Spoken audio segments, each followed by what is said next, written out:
everyone for coming. I'm going to call us to order at 6:09 so we can get out of here tonight, hopefully. And we'll going to add one item to the agenda, and that's just to acknowledge that we have survey results. So it won't take long, but it wasn't on the agenda that we were going to hand those out because we didn't know they were going to be ready. So we're going to add that just to keep everything copacetic. And we'll start with public comments. I just wanted to add something. Okay, sorry. When we were all here last week, fiscal responsibility was a very high priority. If you speak tonight, just give us like a couple of ideas of what you mean by that. Because like when I think about fiscal responsibility, I think about things like the scope of the project. I want to make sure it's the right size so that I'm not coming back to it again in 10 years. If debt is involved with it, I want to make sure that I'm looking for the lowest interest rates. And I want to make sure that I've gotten 3 quotes from different contractors to complete the project. And I mean, that's my viewpoint. Somebody else's might be a little different on what fiscal responsibility really means to them. So if you could just share a little of that, that'd be great. Does anybody else need any clarification from the community members here about anything that was discussed last week? All right. Sean? So with the last meeting and how I noticed how healthy and like how important this issue was for everybody, and still is, seems like. And I think a big point that was being made was like how are voices being heard and like what's procedure. And I've been speaking with Mary at NEAT, and we've been kind of brainstorming on ideas on possibly how NEAT could get involved in allowing the public's voice as well as committee members' voices to give statements or interviews or things that would be useful for people understanding these hot issues. And as a start to it, after tonight, if anybody would like to give their opinion, like to give an evaluation of how meetings are going, or just a statement in general about this bond vote, I'd be willing to stay behind as long as that statement wasn't more than 5 minutes or so. But yeah, NEAT wants to get more involved with it, and we'd love to hear more about it. Thank you. Anyone else? Brenda? One thing maybe that to focus on what we need rather than what we want. 2 things. One is we keep talking about upgrading the heating and ventilation system. And I got to thinking, we did upgrade the heating and ventilation system. It was a fairly thorough one, not, from my point of view, not that many years ago. And it has never quite worked. I think before we go say, well, we need to spend all this money on a new system, we need to figure out why the old one, the one that was the newest one that was installed, did not work. Is it because of the having to close it down because not to let in so much cold air or hot air, depending on the weather outside? Does it always feel stuffy because there are certain times of day like that it always is closed down, like at 4 o'clock in the afternoon? Why is that system not working? And I think that before we go ahead and get a new one, we really need to look into that one, because that is not the old one. That is the relatively new one. The other thing is, and I mentioned it probably a year ago, and something needs to be done about the elevators. And I don't know if you realize how long this school is. I remember when I did some walking with a pedometer, to go the full length and back is about 1/4 mile. It is a long way for a student on crutches to go from downstairs, the far end there, to who To get the elevator, they've got to come almost all the way up there, and then if their next class is at the other end of the building, it's a long ways to go. One of our students put it much better than I can. This is a student who frequently uses the elevator, and she put it in the bird's eye view. And when I said I was thinking about it, she was really pleased, and she said that if anyone wants to talk to her about it, she would be more than welcome. So I made a copy of this, not knowing how many of you read the bird's eye view. And this is a copy of her article, and I'd appreciate it if you pass it down there. Like I said, she has explained it very well. Thank you.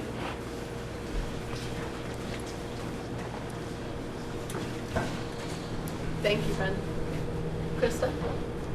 Hi, I'm Krista from Bristol, and I want to build upon what Brenda said and echo my sentiments, which I've expressed to this group prior to the last bond vote, that we look beyond ADA compliance and bringing things to code, but also look at what is equitable as far as access to the building. So not only in this example is the distance from the current elevator to the middle school wing, for example, very long, but if you're with your peer group and the entire peer group goes down the stairs right next to their classroom, and you have to go by yourself all the way down the long hall to an elevator that's also grossly undersized and out of date, and that sends a really strong message. We talk a lot about the value of this building's appearance and how that makes students feel, and I think that access needs to also be part of that conversation.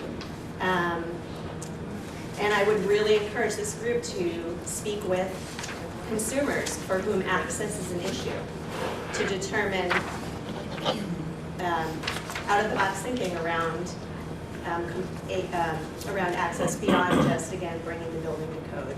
You know, for those of you who are not familiar with what a building that already exists needs to do to be brought up to code, it's pretty minimal, and really does not, in many cases, provide an equitable, accessible experience for most folks who need that kind of adaptation in their environment. So.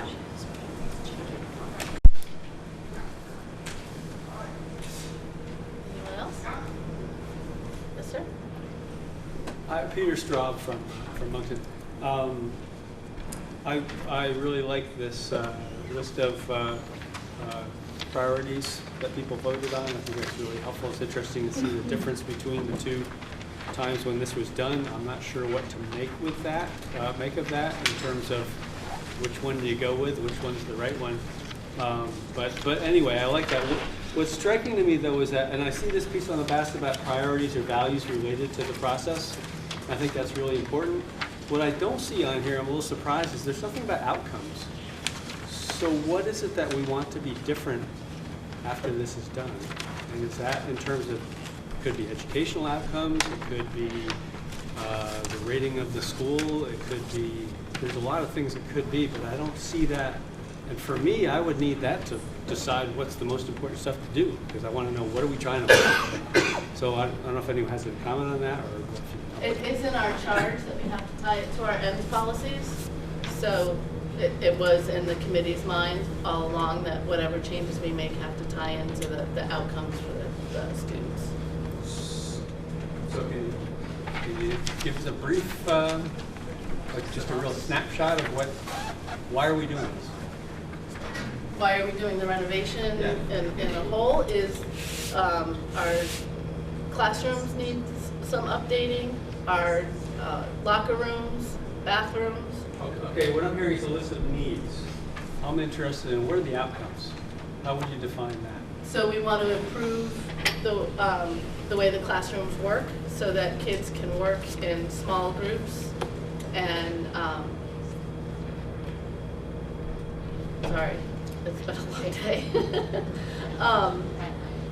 Yeah, we want to be flexible so that we can meet future needs. We want to, especially the science classrooms, we want to upgrade those so that kids have what they need to be challenged and to challenge us to give them more. So. Okay, so my comment is I don't hear any outcomes there. Will they be better educated? Will there be a higher graduation rate? Will average test scores be higher? Will they persist to college at a higher rate? Will any of that happen, or is it just stuff that we would like to do?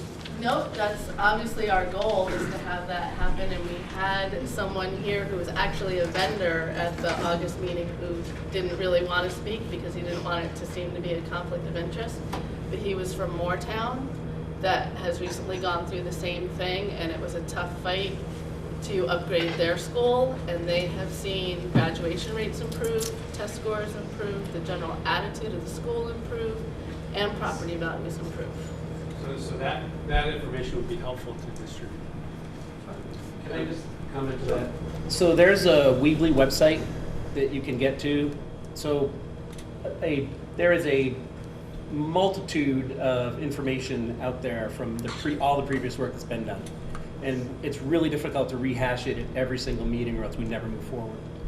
And the original charge was to address the deferred maintenance, which is significant, and at the same time address the climate and the lack of climate that the students and the faculty and the parents, the user groups of the school currently were feeling.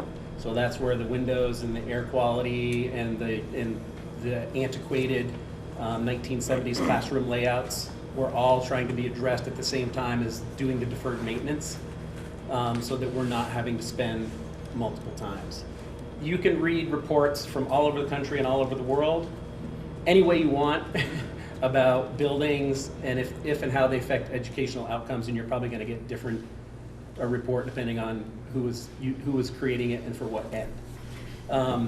But you'd be hard pressed to find people who wouldn't want to see improved natural light or even unnatural light and air quality and in flexible usable space in the long term. So we do have those reports attached to that webpage that you can find through the district website. What would be helpful is if those were more attached to these things. I don't know what that paper is you have. That's the priorities that were developed at last week's meeting, and those were the priorities that were developed by a lot of the people here in this room last week, of what they wanted to see in a renovation. And the column on the right is the results from when the committee itself went through that exercise last May. And you can see that the priorities roughly correlate. I think the other thing to remember is just we talked to a lot of students and staff, and basically the general consensus is that the building is oppressive to get through the day in. I'm typically here for roughly around 12 hours a day, and during that time I'm never sure if my office is going to be freezing cold, very warm, smelling like chlorine. I'm not sure if people walked into the building, smelled that nice waft as you came in. I'm immune to that smell now, I don't smell it anymore, but the students have expressed time and time again that it's difficult to get through the day when they're sitting in an 85-degree classroom and sweating, and just sitting there, just trying to do work and sweating and trying to concentrate, and beads of sweat are dripping down their face. And also for educators, by about 2 o'clock in the afternoon, most of our staff are extremely exhausted, and it's difficult for them to sometimes give a really good lesson plan if their energy levels are down. So by creating a better and more consistent environment to work in, a much more controlled environment like many of you might have in an office setting, a newer building setting, that's set at, the thermostat's at 70 degrees every day, and you just know you're going to walk in your t-shirt and pants every day, and you know what to expect. That's great. But here in this building, you don't know what you're going to get depending on the day and where you are within the building. So, that could be a huge boon to our students and our educators if this work is done. Chris? Yeah, I think you raised a really important point. I think that as one committee member who sat through all these meetings over the last few months, the underpinning of all of the discussions, at least that I've been involved in, has been how do we improve student performance, how do we improve the learning environment, how do we improve teacher effectiveness, and it's sort of in the context in which we have looked at various, or considered various alternatives to making improvements and renovations to the school. I'm not sure, I could be wrong about this, but I don't think we've actually, there's been an effort actually to quantify that. So like say if there's a 24% something rate, whether we want to try to make it 30%, I don't know whether that's been done. But I do want to emphasize, at least from my perspective, that everything has been in the context of having a school environment that is more conducive to better performance by the students, so that they can become productive members or have a better chance of being productive members of our communities and being successful. As principal, I think my greatest outcome is really student achievement. That is my significant focus in this project. So my primary interest is really student achievement. And there is, and yes, you could maybe find reports that are to the contrary, but there's also some significant research that has been done about reading and math achievement rates. And students in schools with natural light, just natural light and adequate ventilation, tend to perform 25% better than students who are in schools without natural light. And they've been able to isolate for a number of factors and really have comparable schools. And in math, it's 20%. And so there is a significant hindrance to student learning related to the building, and that if that is something that we can address, something really concrete and physical, while we're addressing all the other avenues that we wish to pursue to improve student outcomes, it feels to me that we have to take every avenue, and it can't only be what we can do internally, and it is the functioning of this building that directly affects every single day. We have students, as Devin was saying, wearing coats in classrooms. I mean, my office gets to 50 degrees and I'm huddling around a space heater, and we're not getting the best productivity and consistency and comfort that people need to learn and take risks and be comfortable and collaborate. And we know it has a significant impact on student experience, which leads to their adult experience and what they're able to achieve as adults. So that, I know, is my primary concern.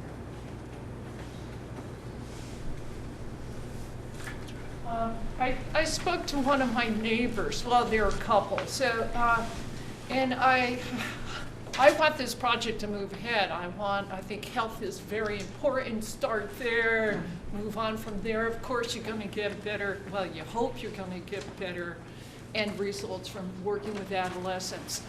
And these people are former educators, and their bottom line was, yeah, it was way too expensive. And I didn't start to delineate, well, how much you spent on this, that, and the other thing, and aren't you willing to? I said, are you willing to come down and give your opinion or some input? No, but thanks for going to that meeting. So I started to think, oh, we really need to pull the community on board here. How are we going to do this? How are we going to do this? Are we going to be able to do this by town meeting day? Maybe we need more time. So I'm all over the place. And yet here are two people that I think are reasonable people, but they kind of put a roadblock, like, too much money, I'm not going to do it.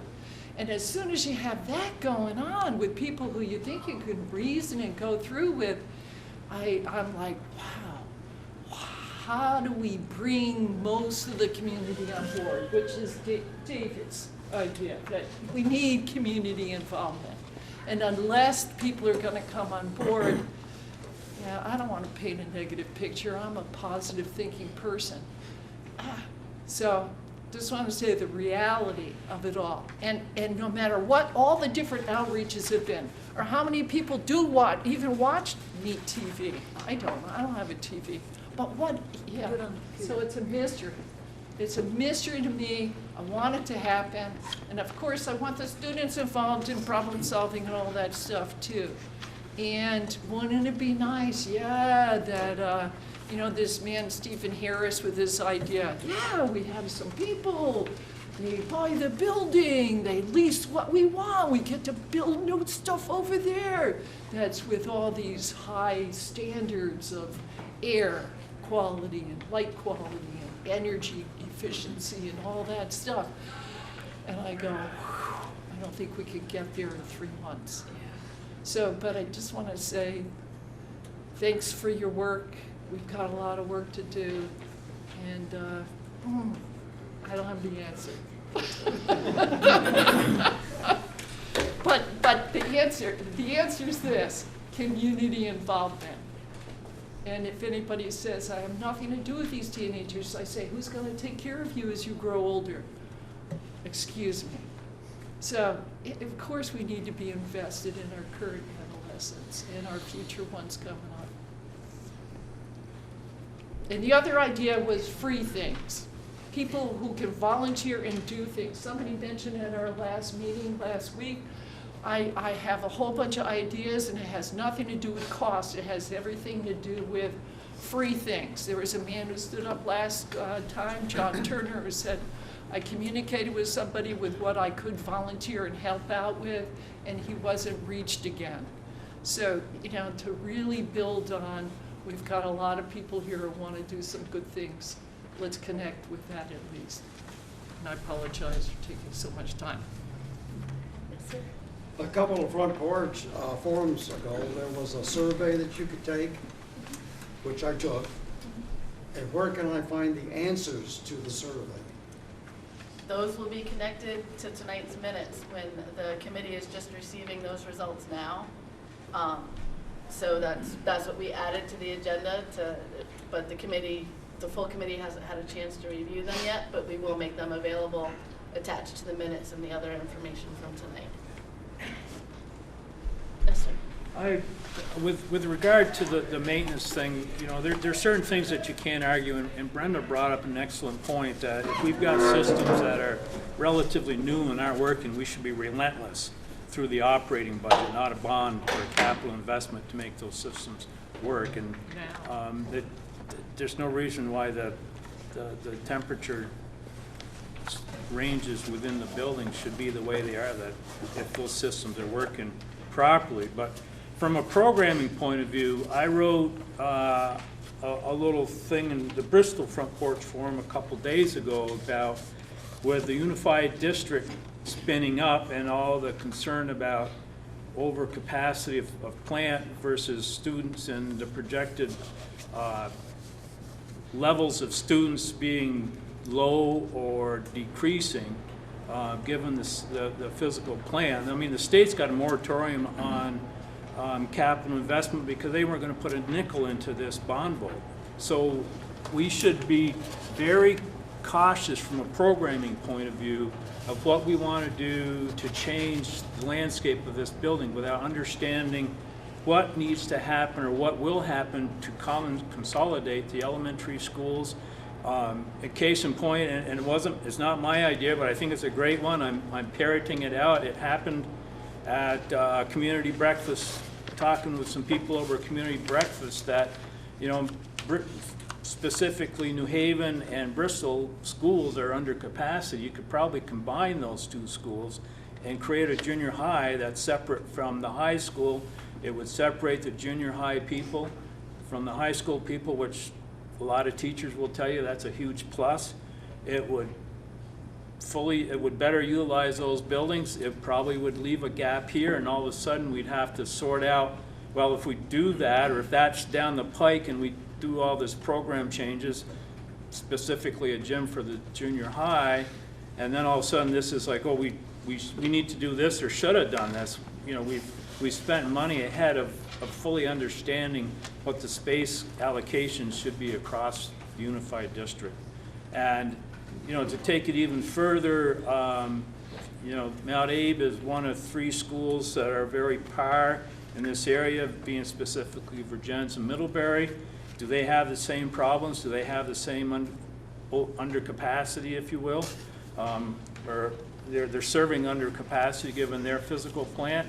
And what sort of consolidation or what sort of things can be homogenized across these 3 school districts? Because as the population of these schools stays down, which is projected to be for at least the next 15, 20 years, the state will come in when there's a need for greater efficiencies or reduced costs, and we'll start looking at that level after having looked at the grade or the elementary school level. So I'm very cautious about the programming side of this, and without understanding how space across at least a unified district and maybe neighboring districts should be utilized in such a way to be cost effective.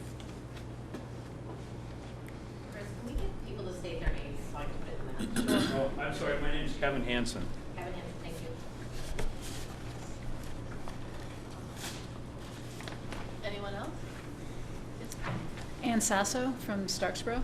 Do we have just a basic number of what it would cost, just to take care of the basic maintenance without any of the sort of extras, but the deferred maintenance that we've been putting off for so long? Are there, you know, you said that there was another website. I've been trying since just before, so I'll admit I'm late to the party here, but from just before the bond vote, I've been trying to educate myself, and I make my living doing research and educating myself and then passing that on to other people. So I'm not aware of this Weebly website, and I didn't know how to get there and how to read that. I've read all the minutes from the past meetings, but the yeah. Is it still linked there? Yes, there is a link. It was forever and ever linked on the front Okay. page of the high school Okay. homepage. Okay. And I believe it is still linked at the ANESU website. So that's the one that I've been going to. So, yeah. But there's it a doesn't link to look the like Mount Abe that. Renovation. So I've gone to the Mount Abe Renovation one. Mm-hmm. Okay, and that's the repository for all the information. Because all that I'm seeing on there are the minutes, the most recent minutes. I don't know what's been taken down Okay. from the previous. Okay. It's just recent stuff. Yeah, it's not. I don't know where the other stuff is, but it should be at that same Weebly website, as far as I know.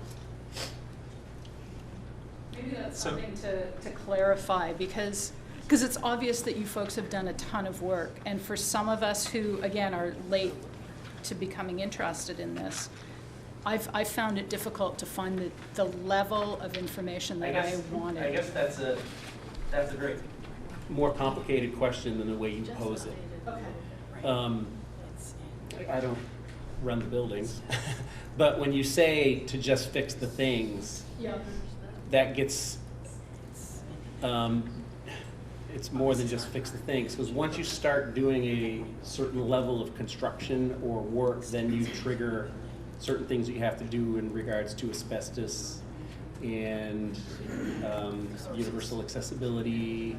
But that and would fall under fixing the things, right? Like asbestos, that needs to be Well, you fixed. can fix a lot of things really for small dollar amounts over a long period of time and not trigger that number. Okay. But then we'd have to ask ourselves, do we want asbestos in the building? There are some numbers that have been thrown around, and those numbers have probably changed in the last 8 years because things have happened. You know, the kids are sitting at new tables that were not here the first time we came through. They were all broken. The gym floor is replaced, but that was never even really, I don't know if it was ever even on the original docket, because that was an emergency fix. So there's definitely work that's been done because the board committed to continuing to fix some of that things that had to be done. But this is the scary thing when you start throwing out numbers, is then people then hone in on them. So I'm not gonna give you a number. Okay. But because as soon as we say that, then everybody says, great, we're gonna do it all for $8 million. And that wouldn't be the fact, okay? And it wasn't that number, by the way. But as soon as we start throwing out concrete numbers, like even the numbers that people have been given, those are sort of, it's like taking a home equity loan. That's the highest amount we can borrow to get X, Y, and Z done. It may not cost that much if things come in under. So I think coming back to the whole values point in part, everything that we've done, every decision that's been made has been based on the feedback that we received from all the user groups. This is one, okay? This is the most people, 2 meetings in a row, than we've had committed to this process in 8 years, okay? But all the surveys that we gave out, the teachers, the students, the parents, the initial group that came forward to ask for the work in the very first place, who came knocking at the school board's door and said, what's going on to this building? Like, nothing. So what are we gonna do? So all of that work has been based on the values of what are we going to do. And then the number one was deferred maintenance, but not just deferred maintenance, to improve the actual climate, culture, working space in the building to get to some of those outcomes. Because what you hear from the students is they don't care about the money. They care about where they're sitting every day, how they feel when they walk in the building, what they feel when they go into another school's building and see what that community is done in those buildings and what we're not doing here. So I think, you know, we have to think about who are all the different user groups and how this group has been trying to respond to all of those. And then it is about the community. You know, there's very different things that come up with very specific different user groups. One group doesn't care at all about natural lighting, and another group cares very much about the pool, and another group cares very much about the entrance. Those are all very specific things, but collectively that really splits out your voting group, which makes this process really, really, really difficult. Because at the end of the day, we do have to address what you said, the things that have to be fixed. But if you fix the things that have to be fixed, you might not see one hardly noticeable thing at the end that anybody would feel really good about. No, well, that's the problem, right? That's why maintenance gets deferred, right? Because it's those hard choices, right? That's not, you know, if you're gonna spend money on something, you wanna feel good about it, right? You don't wanna just go, oh, I just got my teeth cleaned, you know? And that's human nature. And that's what we're up against. That's what we're up against when we're talking to the broader community, and when we have people who you go out and you talk to your neighbors and they're like, no bloody way. You know, so somehow we need to figure out how to change this conversation or how to reach those people. You know, I mean, I'm already feeling my own, you know, as I'm becoming more educated and I'm hearing from you folks, you know, my ideas are changing, and it's a conundrum. So, to answer your original question about how to get to the website, if you go to the anesu.org, Allison tracked this down while you guys were talking, and go to the school boards and committees tab across the top, and then go all the way down to the renovation committee, Mount Abe, and then over to the right it says Mount Abraham Renovation Project 2014, because that was the site that was developed the last time. It has been updated a little bit. Some things have been taken down. But we didn't have anyone here who had the skills to really make that work. So yeah, that's something we could definitely look for help on. You got a link. Yeah. That tab at the bottom. Yeah. Tab in it, you know, the fewer clicks. Yep. Yeah, you're absolutely right, because that was hard. Louis? Hi, Louis DuPont, Starksboro. I'll be brief because I know you guys have a lot to do tonight. First of all, thanks again for all of your solid work on this.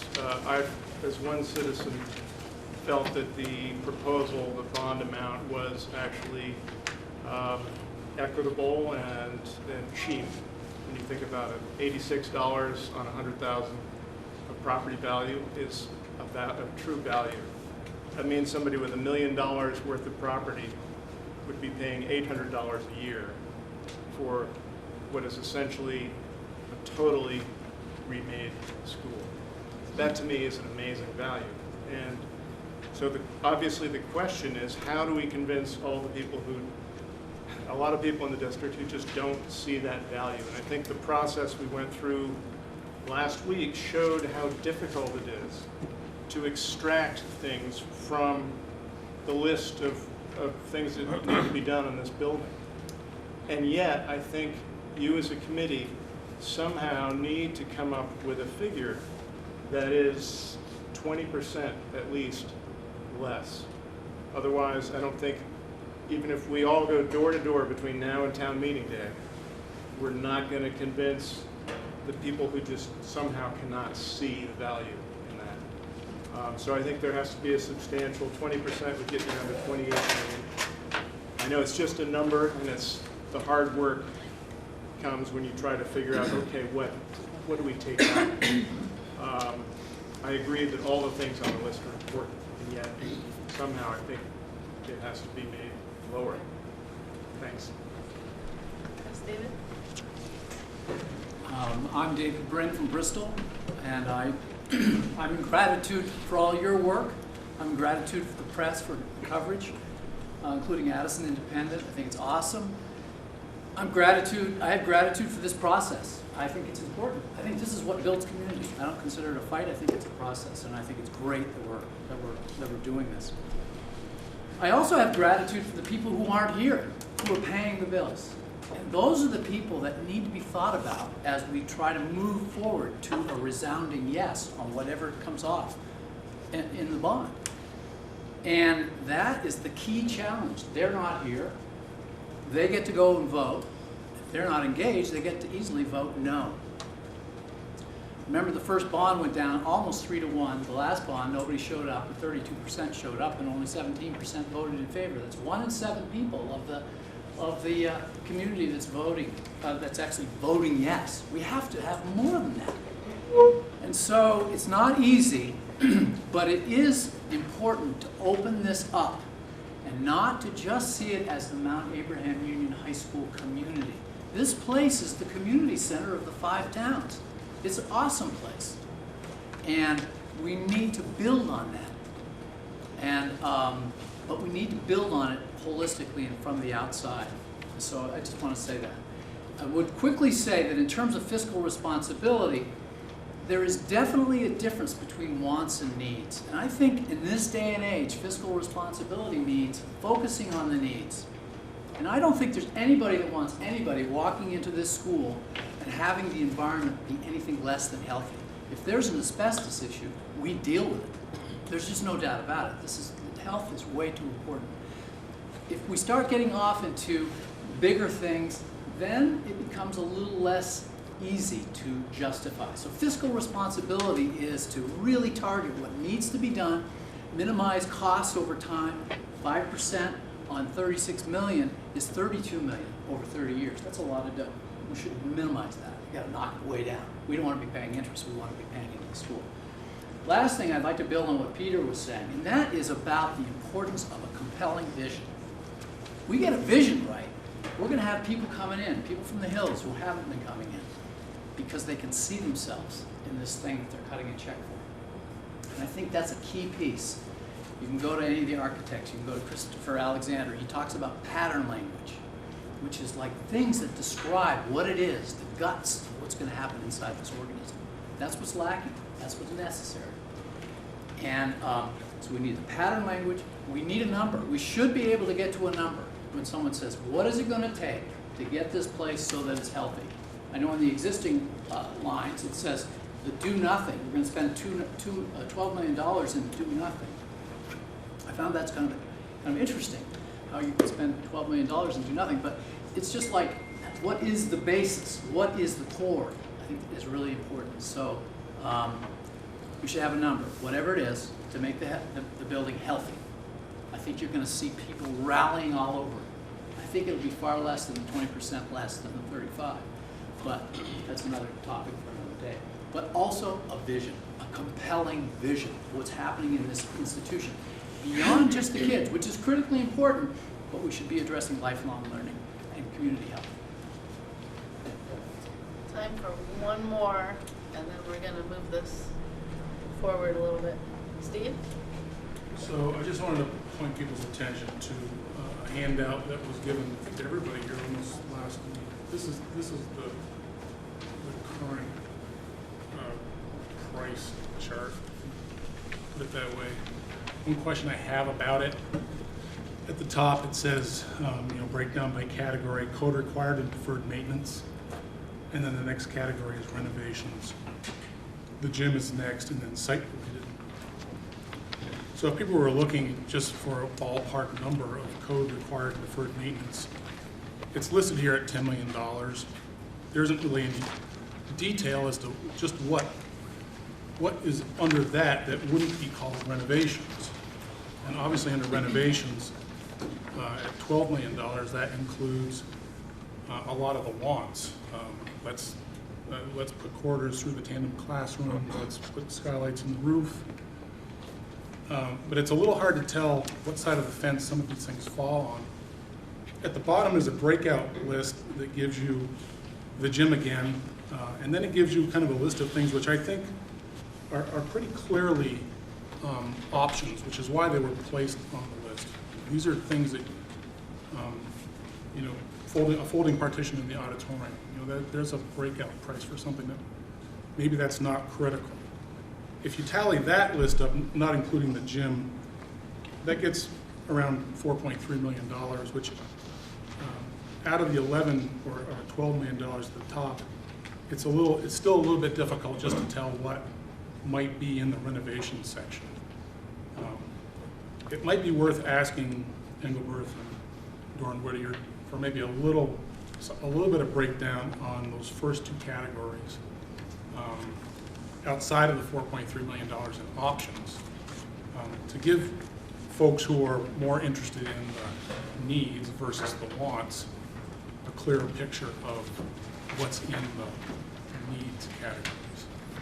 Thanks. All right, one more. Jill Jemison, Starksboro.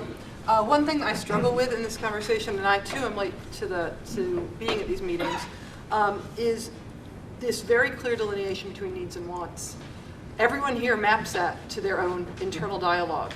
And what we see so clearly as a need, you know, to say that a second gym for a kid who only finds purpose here playing basketball isn't a need, takes away what that kid takes from the school. To say that not having a long way to travel because you have a disability and you have to walk by kids without your friends and scares you, to say that's not a need, that takes away from that child's experience. So I think as a community, we have to be very sensitive to the idea of so clearly delineating need and want. Because what is one person's want is another person's emphatic need. And to disrespect that as part of the dialogue is really problematic to me, because I don't think that's who we are as a community.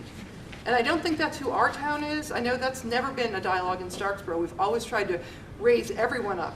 So to me, I think the need is really to meet the kids where they are, and the world is changing. Kids need a lot of different things out of this school. So talk about maintenance, talk about infrastructure, talk about technology, talk about whatever the specific things are. But if we're breaking it down to say there is a need and a want, I think that's at least not hearing the people and their reasoning for some of the things that we bring to the table.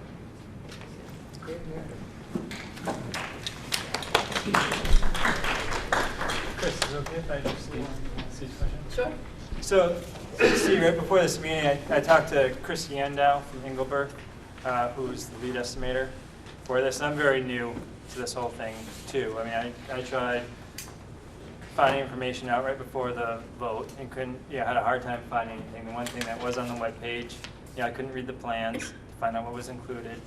And, so talking to Chris, he gave me a little bit of insight for the spreadsheet that you pointed out, Steve. And there are, there's another master estimate document which goes through line item by line item what's included in the 30 or 29 million.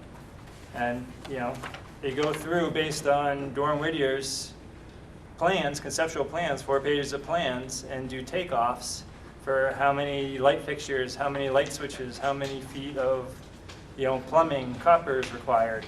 And that's all in here. And there's a description of everything that's included in this $29 million. And I didn't get this, I didn't find out about this till half hour before I came here. Right, and for the general public, that's indecipherable. Exactly, So, and that's why they put together.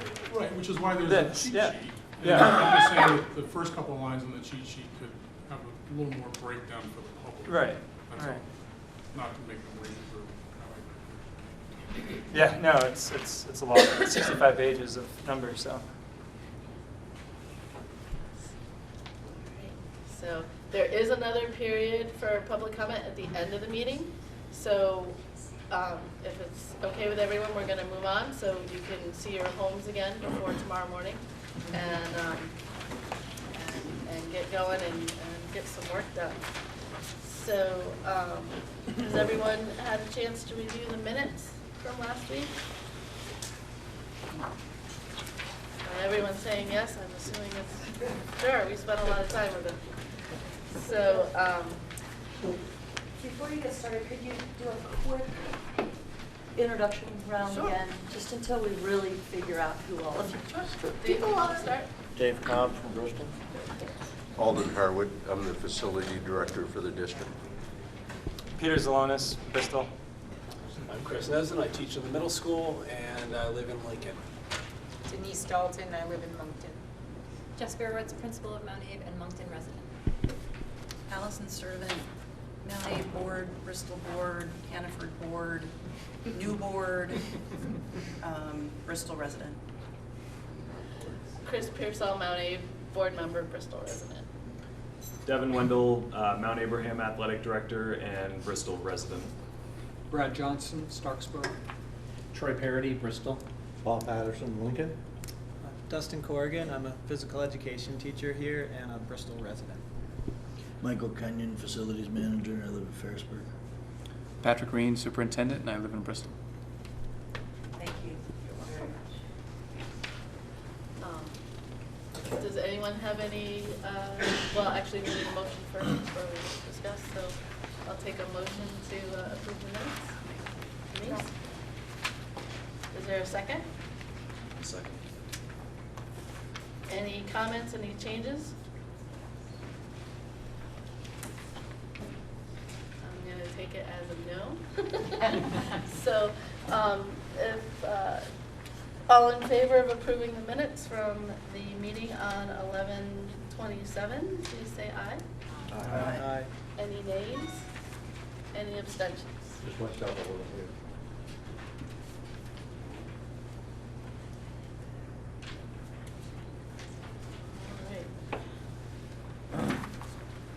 So, everyone, I think, received the priorities from the last meeting as identified by the small groups that were formed.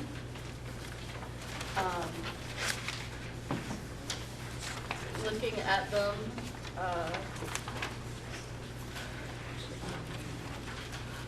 it's nice to see that they fall roughly aligned with the priorities that we identified.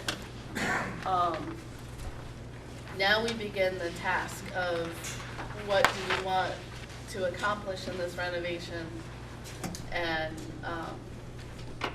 what can be broken off for later. And to bring everyone up, Pete and I had a conversation with Tom Hengelsberg, is that right? Yeah, I think so. From Durham Whittier yesterday, just to find out about things. And what we would like to do is be able to go back to them with a list of must-haves in a renovation. And then not that the other things on our priority list aren't a priority or important, but they may be standalone jobs that can happen later on. A summer project or things that can be fundraised for still happen, but just not in the renovation. This would still be a goal and whatever. One of the things we discussed yesterday, just to plant the seed for him, was a second elevator at the other end of the building. If it can't be contained within the footprint of the building, add the shaft outside the building. So that seed has been planted for that. Not only had I heard Krista talk about it before, but I had read Libby's piece in the school newspaper about that. And, that spoke very loudly to me. Here's a girl who tries very hard and doesn't complain. And she's saying that it's a need. So we need, like Jill said, we need to address that. So, sorry, I'll try to, like I'm yelling at my kids, I'll try to get louder. So do we want to go through these one by one? Or do we want to identify the top 10 from what the committee identified that matches what everyone identified last week? How does everyone want to proceed with this? I'm open to suggestions. So I'd just like to remind everybody on the committee that we've been charged by the board to investigate a renovation and provide a renovation suggestion to the superintendent, who will then take that back to the board. So that's what we're tasked with. We're not tasked with looking at a new building, buying new land, or anything else. While those might be good suggestions, that's not what we're tasked with. So we're tasked with figuring out what we need to do for renovation.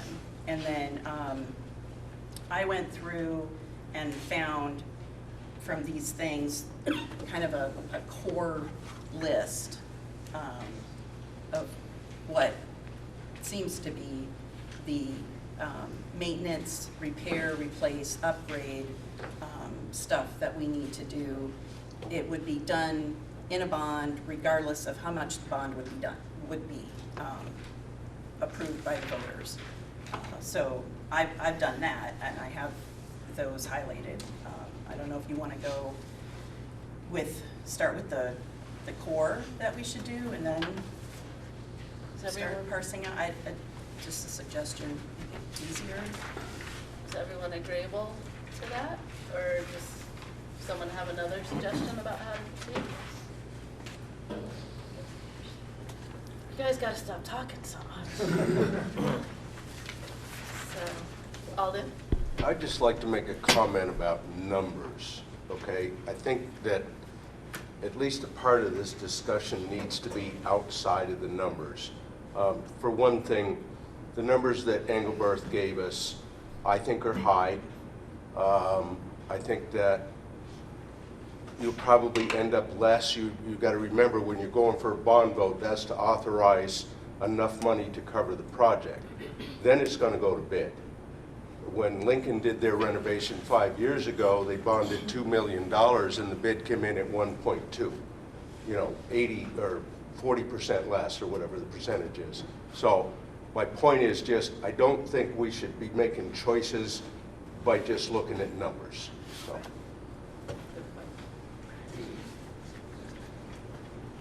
Yeah, Alden, that's a good point.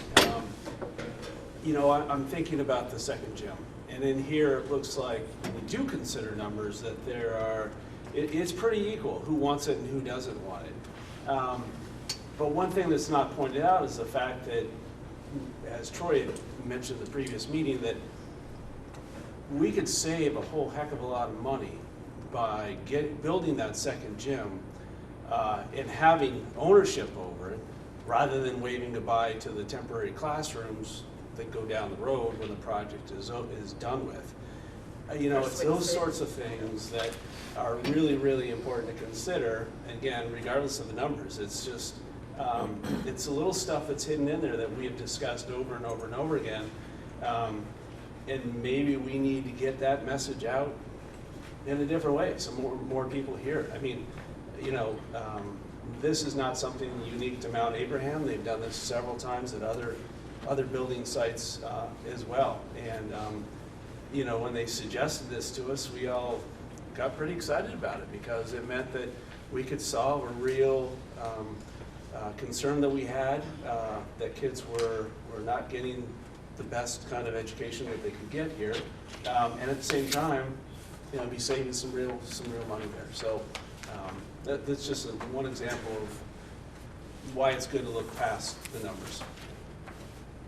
I'm confused about what you just said when you said, let's have ownership of this new gym and say goodbye to the temporary classrooms. Does everybody else get that? Because I'll just see you later. So there was two options. So one option was to, if we passed the bond, to bring in temporary classrooms, during the construction, so students would be outside, which after the project they'd leave, and to rent those for the 2-year construction period is about what, $1 million or so, maybe more, as opposed to constructing a new gymnasium and partitioning the gymnasium off, not having it be used for classes, or not to have it be used for PE classes, but to have classrooms in it, and then just take the walls down, and it's still there when we're done. Also referred to as swing space. Yeah. Which that has to occur. That's like a non-negotiable. if you're gonna do any renovation, we will have to have swing space. Oh, that I understand. Yeah. I understand the So the swing question space, is how but I we- don't think there's necessary an equal sign there that you could just set up those classrooms and the gym has greater ceilings, you're gonna have, what's gonna happen, you know, my mind's just, oh, stop.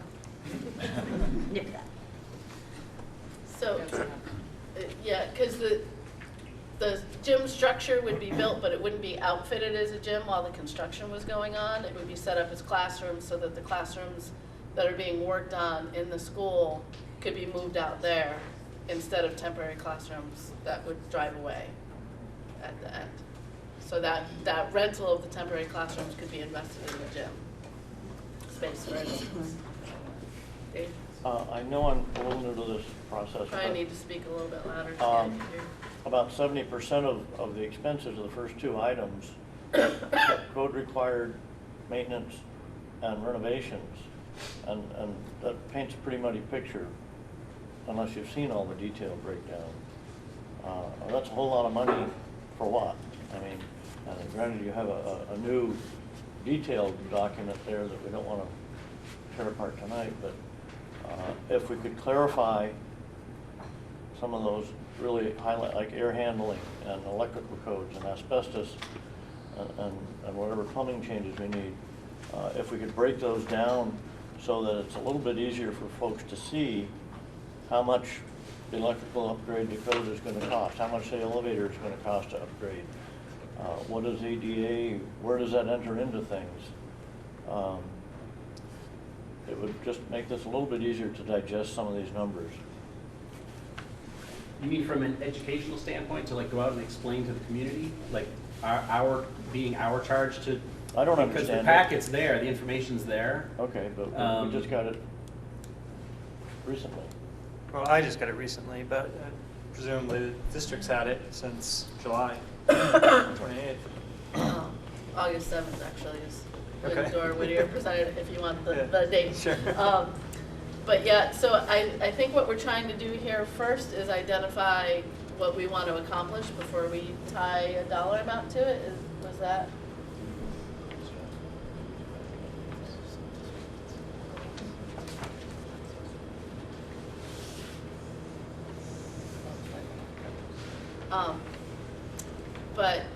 So how does the show of hands, since you're also talkative, priorities first and then discuss dollar amounts and see what we fit into that? Or do you want to go through a priority tied to a rough estimate of a dollar amount that we have right now? Priorities? Hands?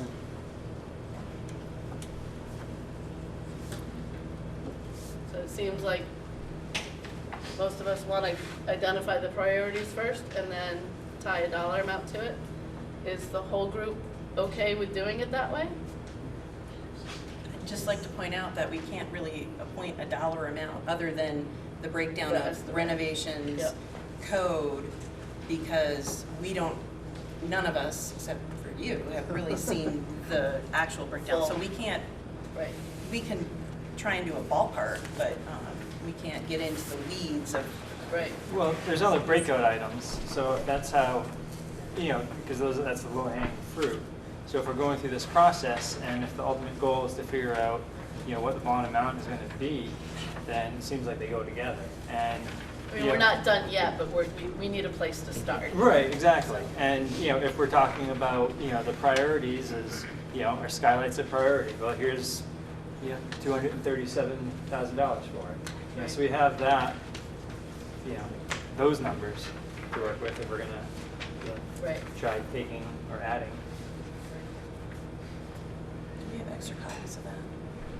I think we have to also remember though that like, when you talk about the skylights, so you take the skylights out, that might then change the entire vision. Oh, Remember, sure. those are just ideas, that's not the final drawing. Yeah, but, yeah, absolutely. Then you might pick up another cost somewhere else. Yeah, right. That's why I think sticking to the vision mission, so Yep. if lighting is the priority, Yep. then we say address the lighting. Yep. And if we say address the lighting with no skylights, then we have to be happy with what we get with no skylights.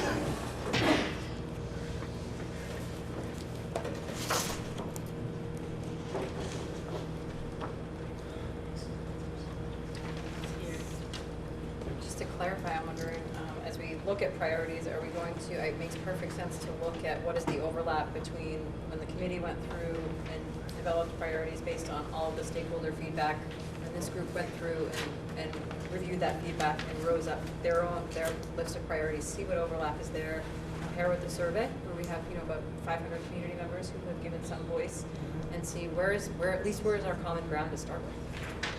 And what wiggle room do we have from there?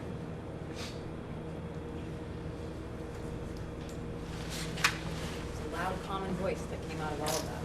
It's great.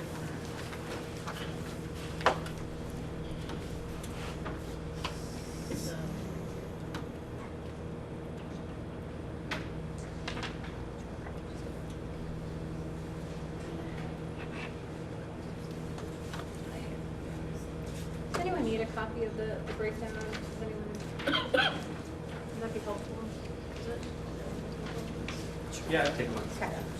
Anything else that would be helpful?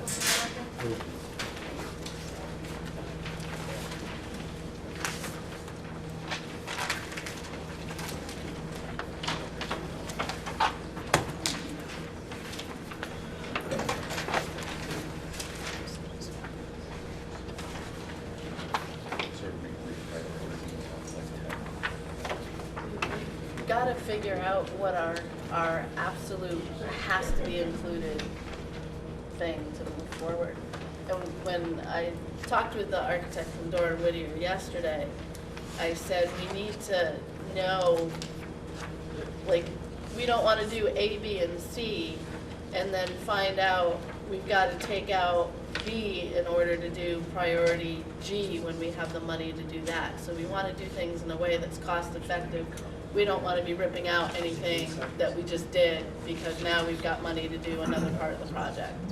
So we need to do this in a way that makes sense and that work isn't overlapping.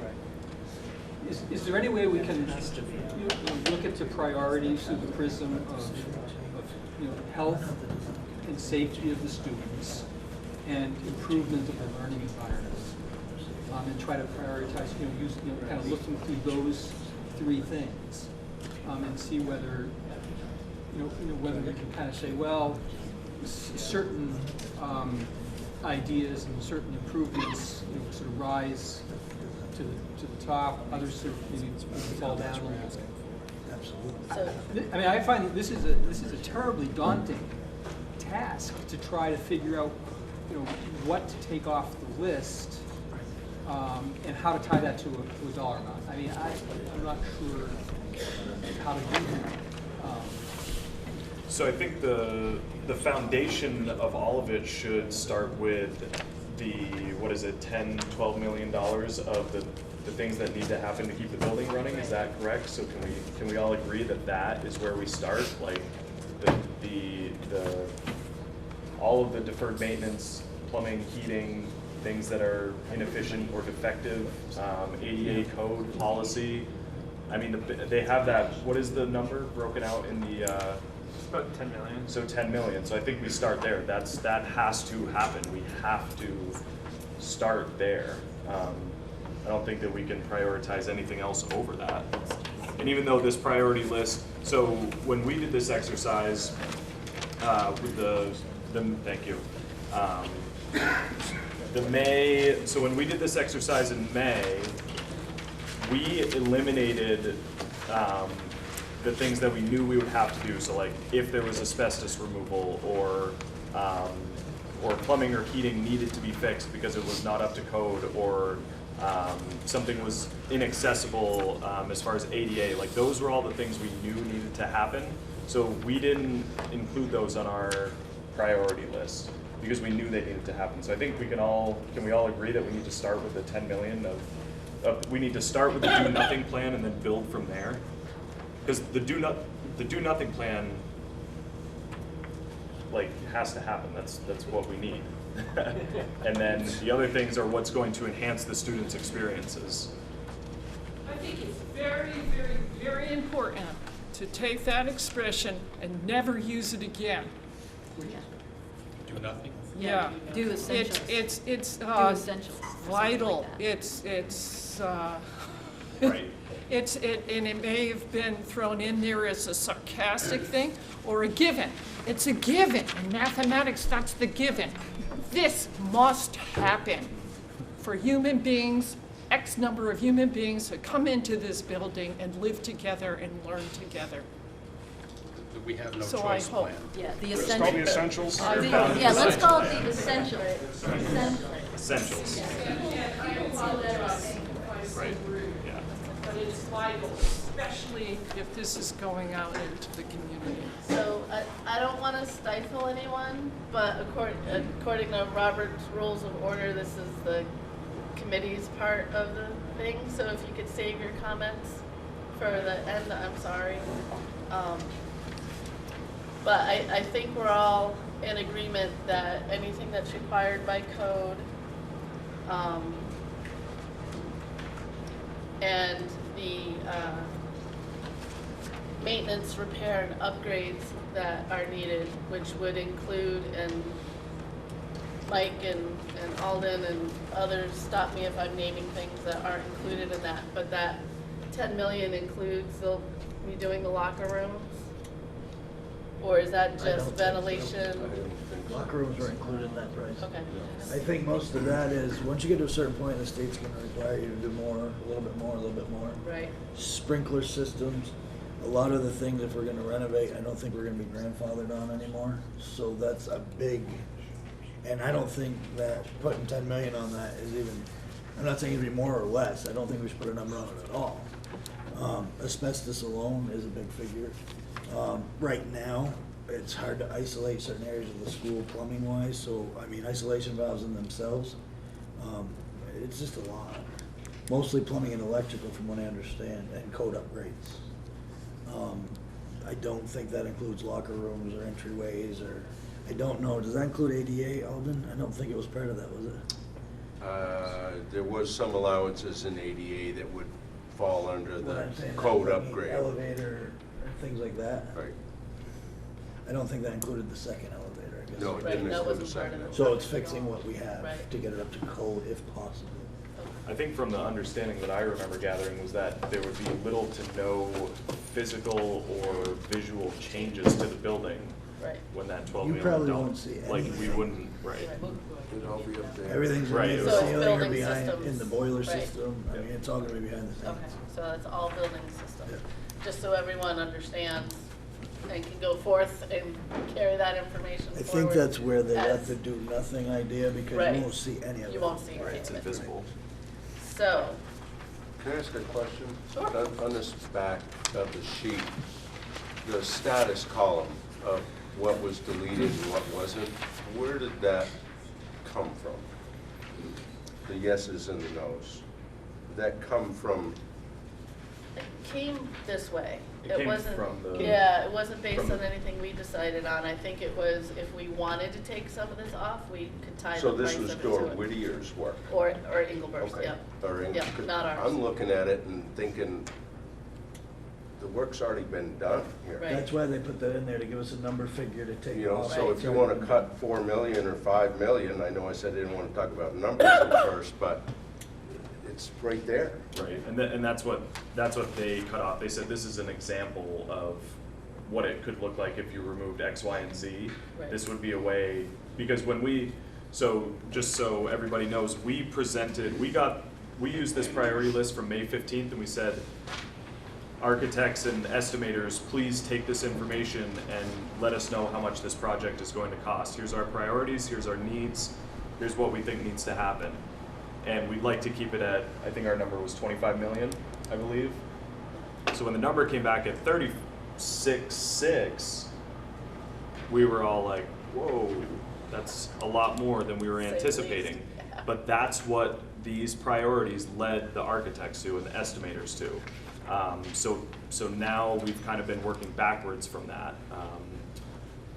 And so the Engelberth had provided a what if of, you know, they had said, what if we didn't do the drop-off road and the music floor and all these, you know, all these what ifs? What if we took these off? And, you know, you will come to a lower number, but you're going to lose some pretty substantial things. You know, and then is it, you know, are we losing a need or are we losing a want? So, the way I'm reading that is that they deleted the things that they put yes next to from the cost. And anything that has a no next to it, we were gonna keep in the project.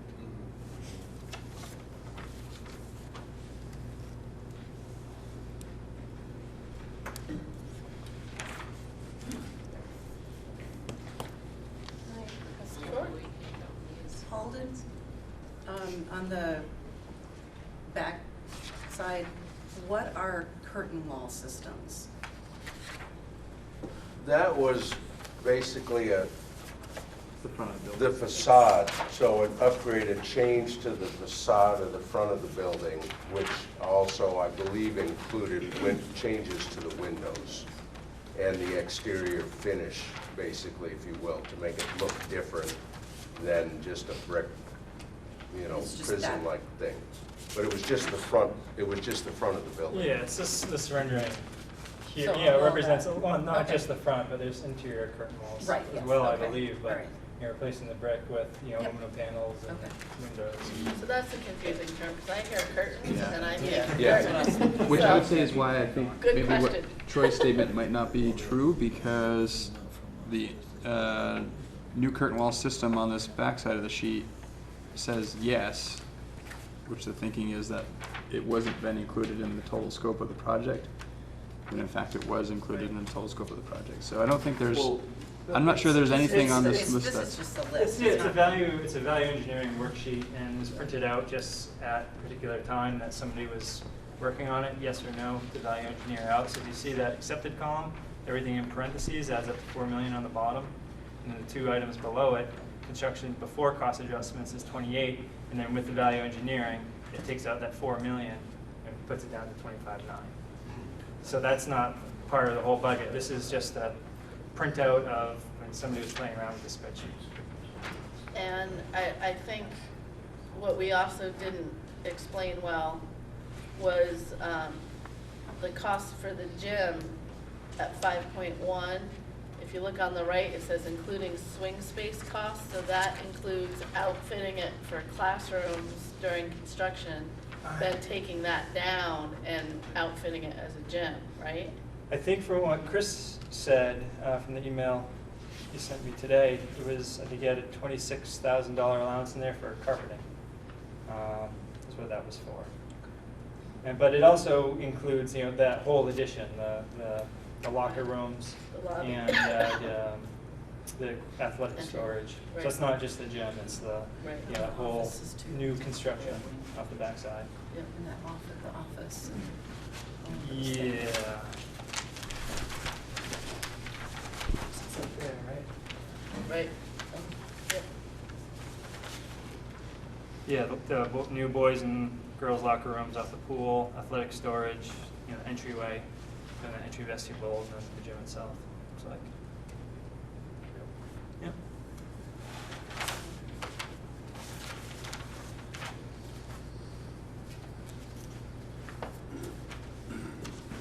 So, and Alden, I know this has been a big point with people too. The new bus drop-off road at $500,000, that's not, what's included in that to, So, I originally proposed the idea of a road around back to separate the buses from the bus pickup zones from the pedestrian traffic out front, which we have a lot of problems with. right, I got a quote from a local contractor to do just a road yeah, of $64,000.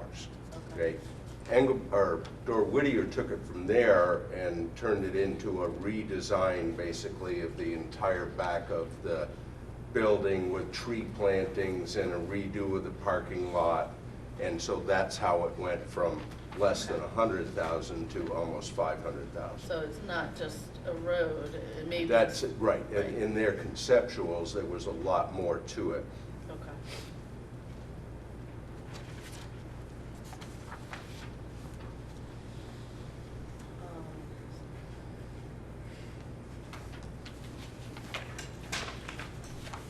Anyone else have any questions before we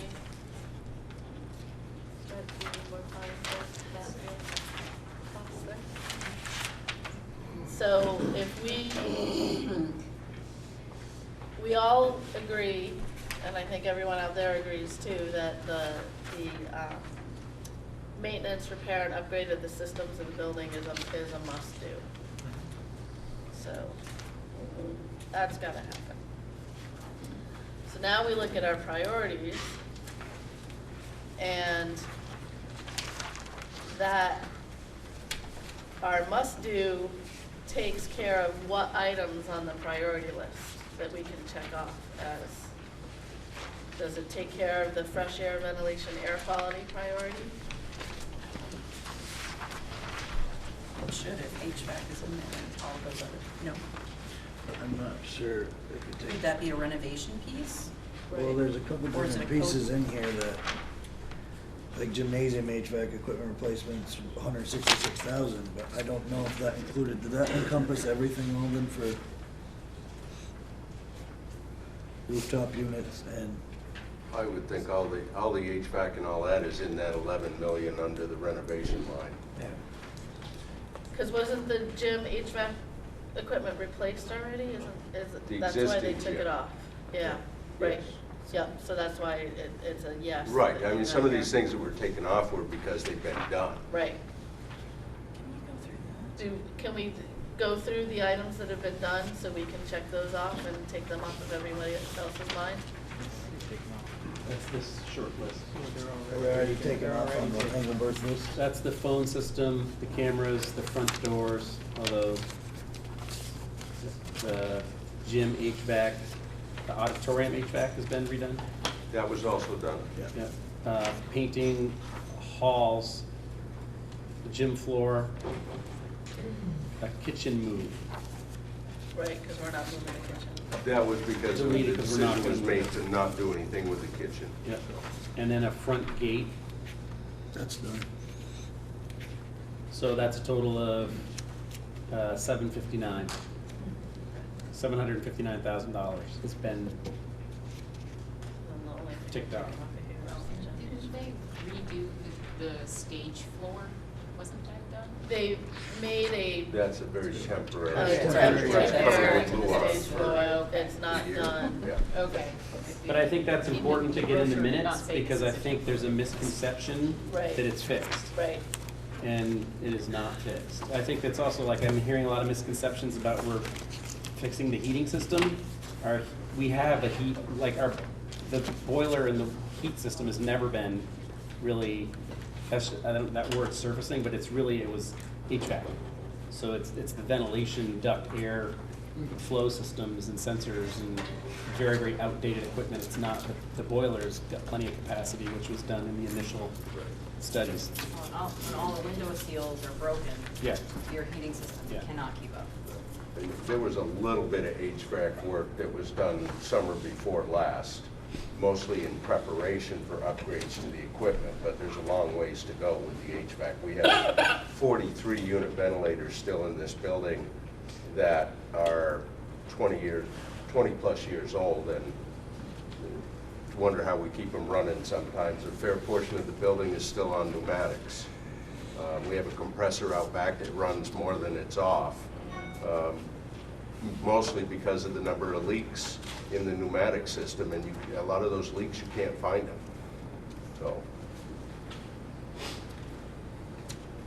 So there's, in this narrative at the back of this document, there's a section on HVAC that goes through exactly what their assumptions are and what they're including for, new ventilators, new louvers, there's 16 different items here.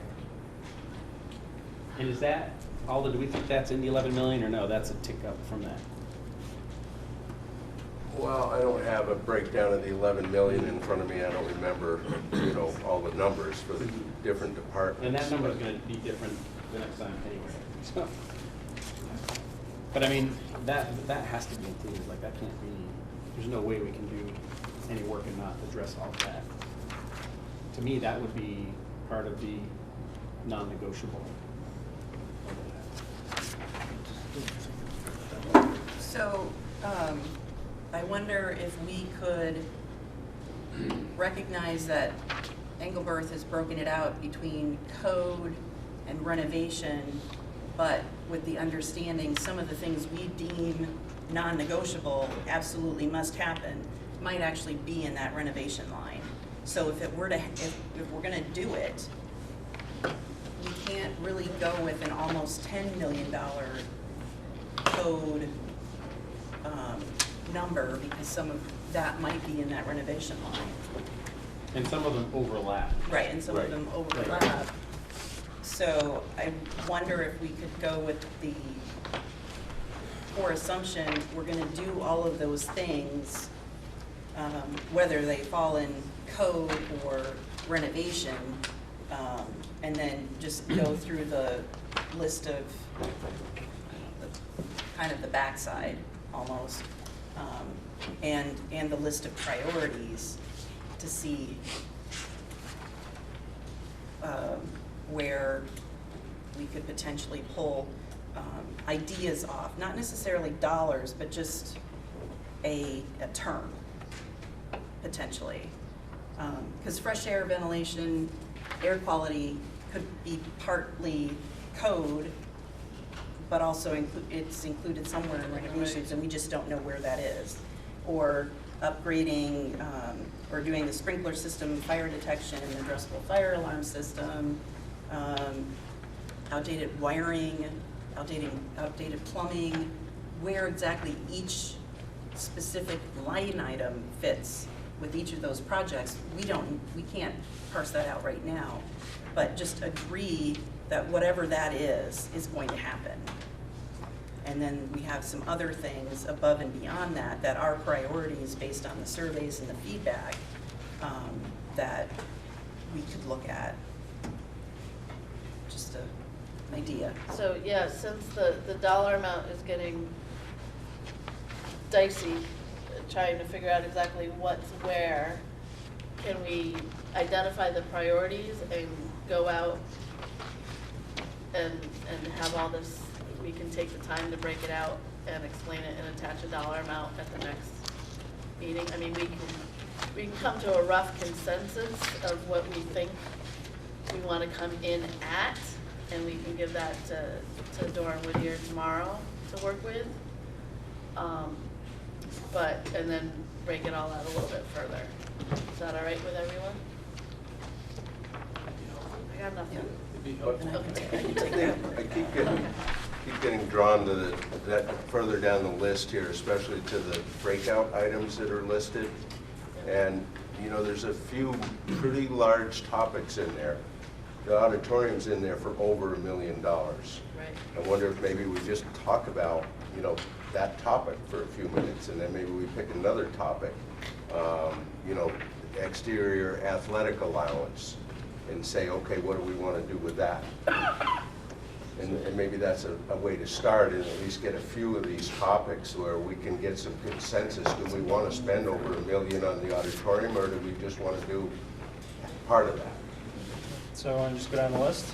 Take care of some low-hanging fruit. Okay. And just as we dive into that, I think making sure that we are supporting a wide range of programming as Right. we make those decisions. Right.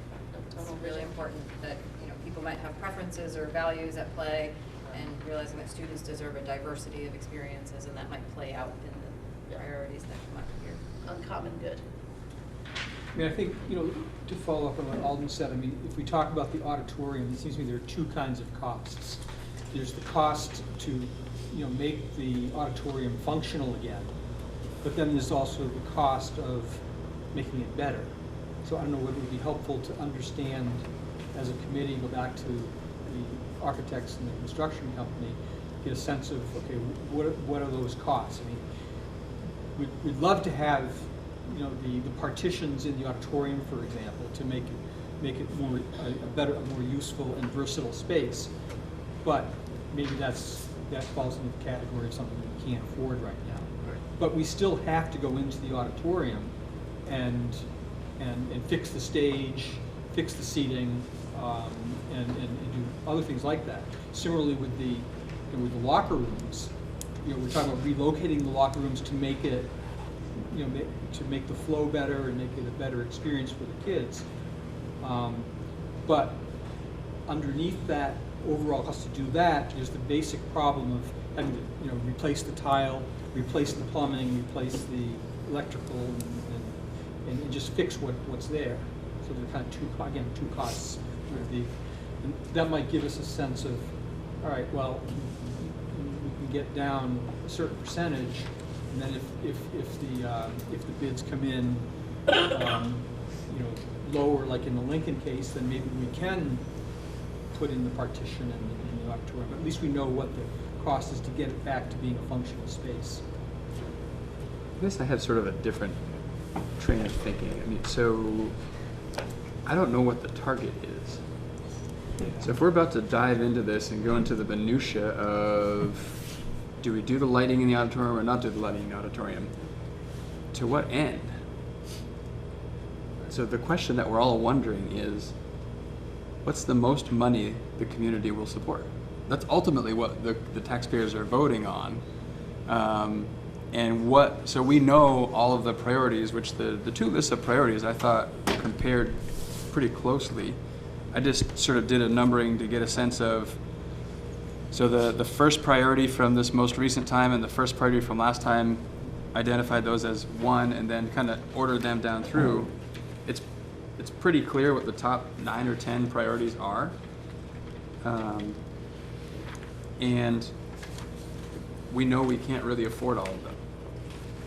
So I feel like we need a target to shoot for as we're going through the minutia to figure out what would come off to be able to hit our target.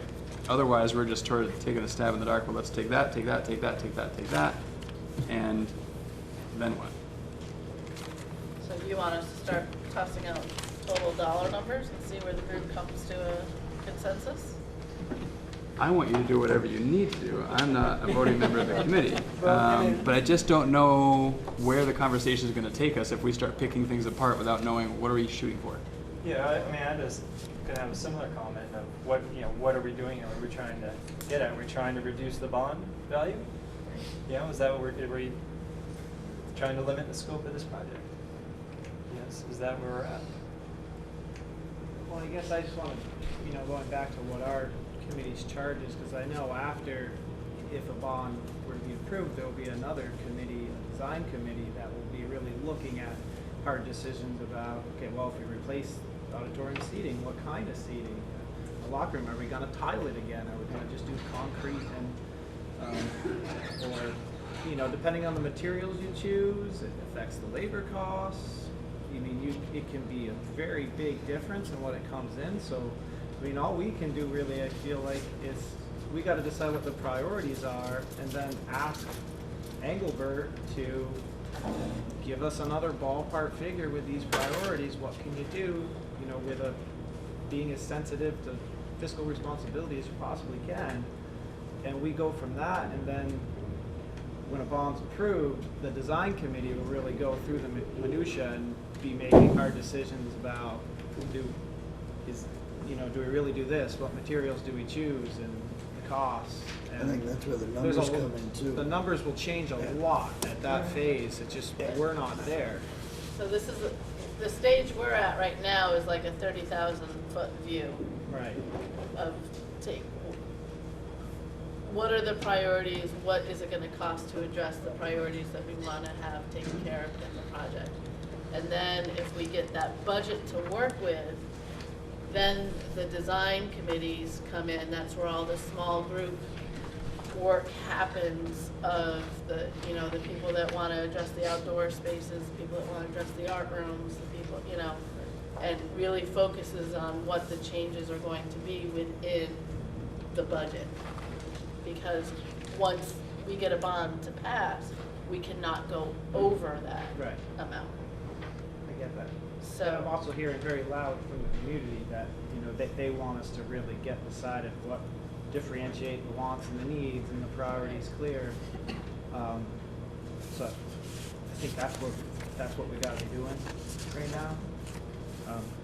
But I mean, we can, I guess getting right down to the numbers, I don't know how we can really narrow that down, because I mean, I see 5 million for a gym, but would Engelbert get that down? I don't know. Is that gym, is it bricks and mortar? Is it a steel building? I mean, that cost could probably change. I don't know. We're gonna ask for alternatives. Yeah.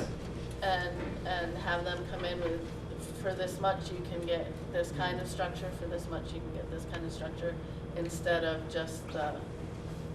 Right. But for us, I feel like we just gotta decide the priorities. If we decide the gym is really a priority, we keep it in there, we can ask them to, you know.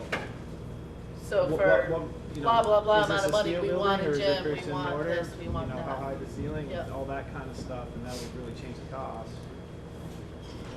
So we've got two factions here, one that wants to start with a number and one that wants to start with a priority.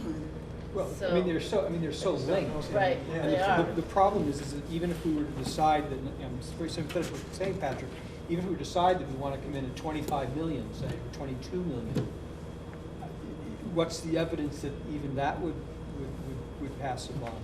I mean, I don't know. I just don't know. Well, if I mean, I don't even know if 10 million would pass at this point. if- We know more about what won't pass than Right, what will. yes. Right, exactly. We know where not to go. You know, if we came in at, say, 24 million, that's a 33% reduction off the previous bond amount. Oh. So, I'm just, I'm sorry. I feel like we've done so much work to identify the priorities. There is so much overlap from the community survey, from this group, from the community who came for that protocol last time. We know what the priorities are. We know we can't afford all of them. And unfortunately, it's going to take coming down to some tough trade-offs of hoping that we don't remove the priority that's going to sink the vote for a certain group of people. But we're pretty clear on the priorities, and I am kind of changing my thinking in that what I'm hearing, the biggest priority is fiscal responsibility. And there are ways that we've attempted to address that by building in some of the bond payment into the budget. Time is disgustingly expensive right now. And so we've got to have something by town meeting day, or we aren't being fiscally responsible. So that is a fear of mine. And so I do believe from that survey, the biggest piece of feedback that came out was lower the cost. I want to support it, lower the cost. And so it feels like a shot in the dark to say, but what do we believe the community will support?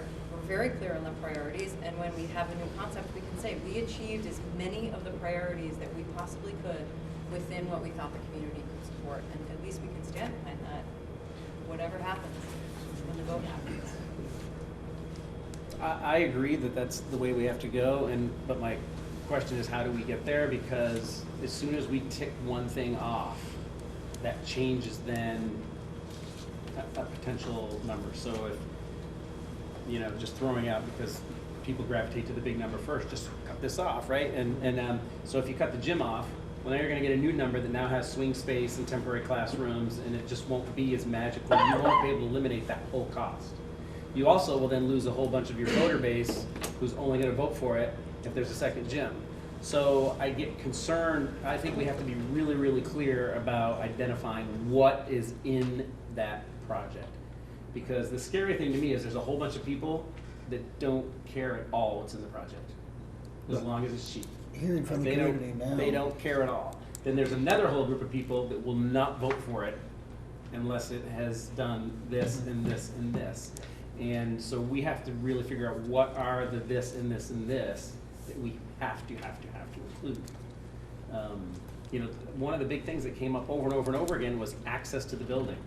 You know, people feel like they can't get in the building. They can't get into a gym ever to use it. They can't get into the library. They can't use the classrooms. well, is anything in our plan going to move classrooms closer to the front? Is it gonna allow for custodians to block off sections of the building and let, people in? And I get concerned that if we start eliminating some of those priorities, then we disenfranchise a whole bunch of user groups who will stop supporting. So that's just my 2 cents.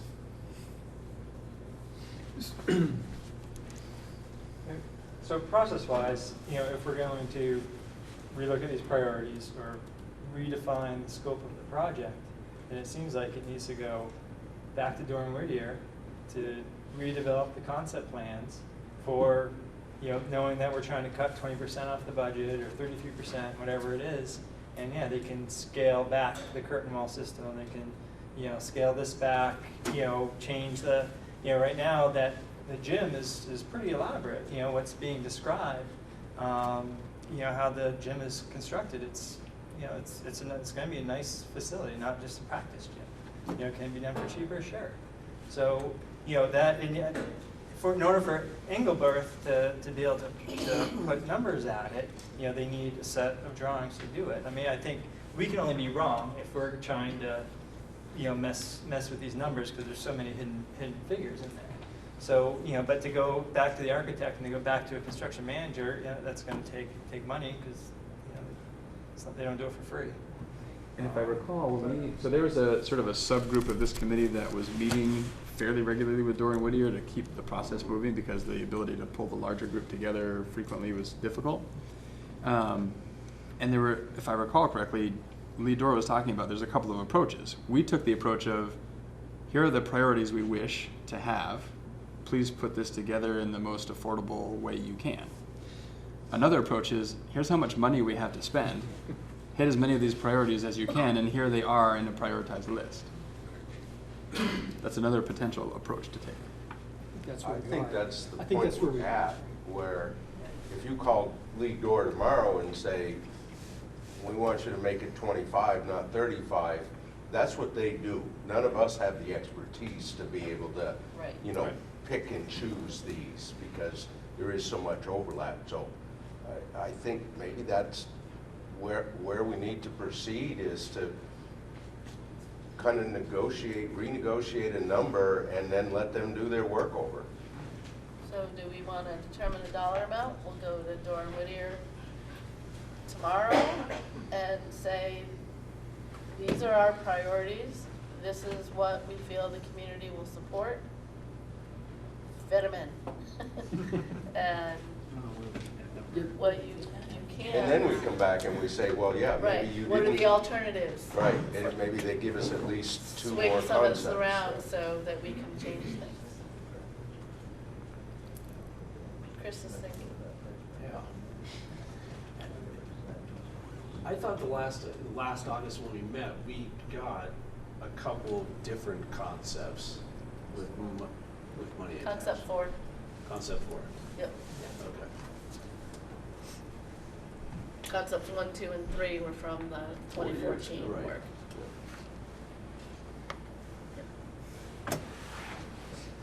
Yeah, Doran Whittier took the priorities that we identified and put them together in what they felt was the most cost-effective way possible. And that's what they got. But now we're saying, okay, that didn't work. So, I don't know, do we want little slips of paper and everybody can put down what they think? What the number is. Right, and we can pass them in. This is where I think it gets really super gray because I don't know how you possibly know what that number is. Is it 32? Right. Is it 22? Because everybody has a very different opinion of what it is, and it's in many ways not based on much at all. And I think it comes back to, as a group, when we've sat through and looked at all the design and engineering and what the educational justifications and climate justifications are for why we want to move the metal shop to the first floor, does that stay a priority? Like, is that a non-negotiable? To me, that is. I'm like, if we renovated this building and we still have the metal shop on the second floor, don't write my name on this committee, right? Like, how could we possibly have done that? And mistakes was made years and years and years ago, and we're living with it. So I just feel like we would have to have really, really clear sort of like non-negotiables, like you've got to keep this in here, and we're shooting for this dollar amount, but give us maybe X and Y and Z, like what would, almost like you did before, like, you know, 3 sort of options, you know, to eliminate. Because you're going to start really making some decisions that are going to have pretty big impact on what will or will not happen beyond just the get it done part, which will significantly change the scope of what people are expecting to see when it's all done. I think we need to seriously take into account how it's going to affect the day-to-day student environment, and some of these, you know, definitely, you know, they hit the priority list, but are they going to change, you know, like one of our audience members, community members mentioned earlier, like how are these things tied to education? Can we prove that kids are going to get better test scores and, you know, higher reading scores? But I think we need to, everything's got to wash, and if it's a priority and we put it forward to the architects, we need to be able to say that it's to enrich the experience of our students and our staff here, and to provide a, you know, a safe and accessible community space for our group. And if it can't match that description, then I don't think it goes into the plan. Well, just want to, you know, just to speak to the gym a little bit, because I you know, I feel like a lot of when people think of the gym, they think about it from the viewpoint of athletics and extracurriculars. But during the school day, you know, as teacher leader for PE and health, you know, one of the things I do is I have to figure out how to schedule the space in our department for PE. Physical education is required twice weekly, K through 8. Those are our middle school kids, and 3 semesters for high school kids. So we have 20 sections of phys ed. They're all enrolled with 20 or more. We have a couple sections that meet at Bristol Fitness to, you know, help utilize their space because we have so little space. But just do the math. There's 20 sections of phys ed during the school day here, and there's only 8 sections and 8 blocks in the schedule. So I've got to figure out a way to make 20 class sections meet in 8 blocks of time in the space we have. So what it means is every block of the school day, there are at least 2 phys ed classes happening simultaneously, often 3 sections, and I even have one block next semester where there's 4 sections happening simultaneously. And we get creative and we use the space as best we can, but for the learning environment, it means we're always teaching with the vinyl curtain pulled and another class on the other side of the curtain. And you know, we use the pool a lot, we use the wrestling room a lot, and the wrestling room is a very, you know, if you've gone up and had a look at it, it's a very small space. It's not really adequate for our class sizes and what we're doing. You know, when the wrestling mats are down, you have to have your shoes off, so it's not common.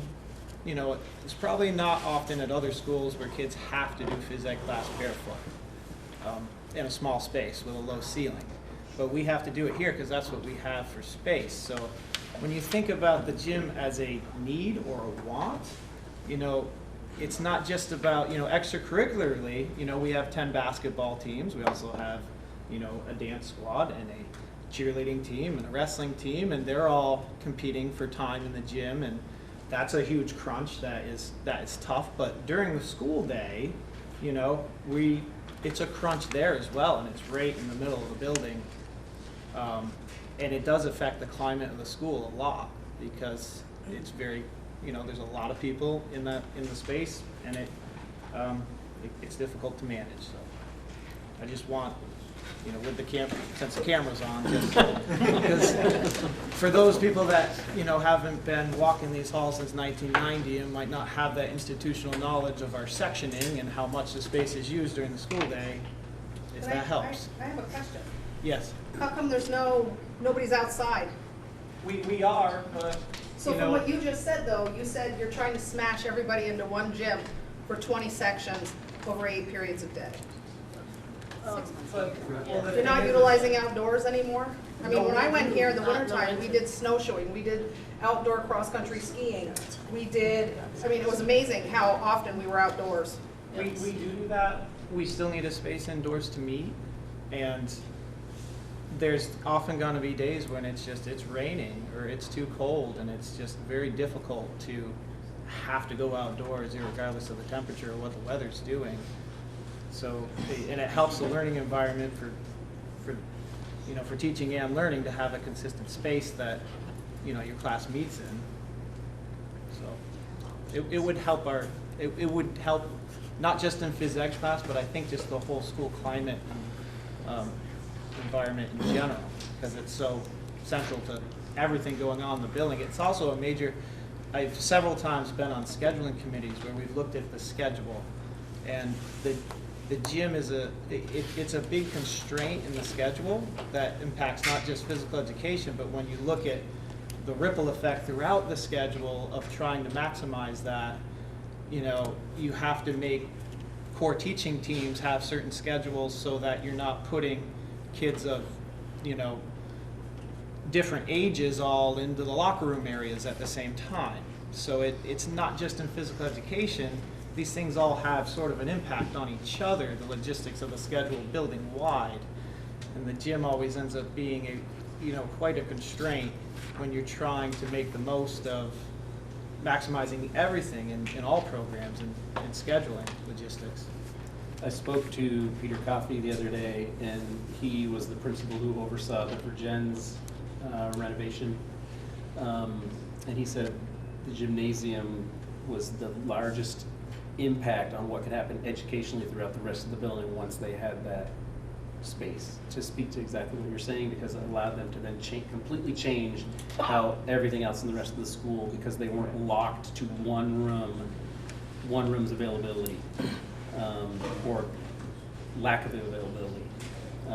And that also opens up space for a language class, a core team group, a whole host of other academic reasons you would use those spaces throughout the day.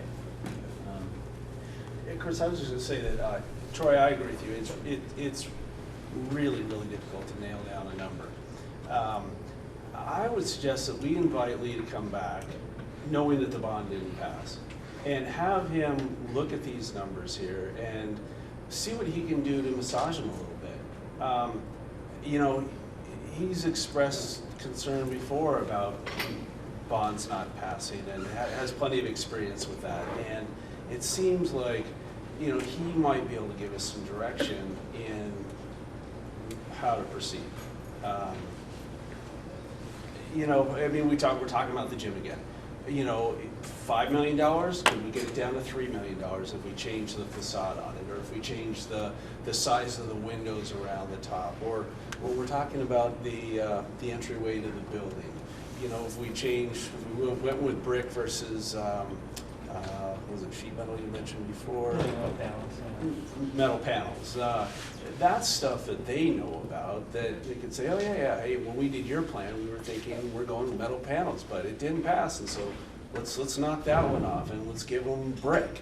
It just seems like they would be, what's that, Troy? Not to give the people what they want. Right. I think we need to give Dora Whittier direction though on where to come in and then present us options. Jeff? I just wonder if we reinstate that small group that meets with Dora Whittier, the priorities are quite clear. And so I feel like we get to these positions of wanting to defend priorities that the new gym was really high on everybody's list. Right. And so rather than having to kind of rehash and say, these are the priorities from multiple sources, now hundreds and hundreds of community members who have shared their input, and reform that smaller group to come back to this group so that smaller group has a better knowledge of all the different options and can weigh that in a quicker fashion than we can. But I want a thorough process. I want something that reflects the community's values, the school's values, a compelling vision for students. And I just have in the back of my mind, as someone who's very fiscally conservative, who thinks education is the most important thing for children, that time is disgustingly expensive. And so if we keep wanting to bring more experts in and just keep kind of working the small parts of this project, you know, there's predictions about what's going to happen in the bond market in the next couple of months. You know, there are some pretty significant things on the horizon that we need to make sure we are ahead of as best as we possibly can, or we're not being fiscally responsible, and we're going to pay more for less work, which is just sickening. Unacceptable. Chris, or, sorry, Pete. Yeah, and you know, when we did talk to Tom yesterday, and just, you know, kind of looking at this list, if, you know, kind of what, going on what you guys are saying, if you're kind of looking at the small stuff, that's not going to get the number down. You know, to try to knock $10 million off, or whatever number, you know, you feel is going to pass, you know, it needs to be big programmatic scope changes. I mean, you know, this list on here, items 12 through 46, add up to $12.7 million. If you add those up and you're trying to cut out $10 million, I mean, this is all the, you know, that's everything. You know, and you're back to just doing your, you know, doing the basics. So we need a decision on how we're gonna proceed here. Do we come to a dollar amount and go to Dora and Whittier with the priorities and say, fit them in, or come to us with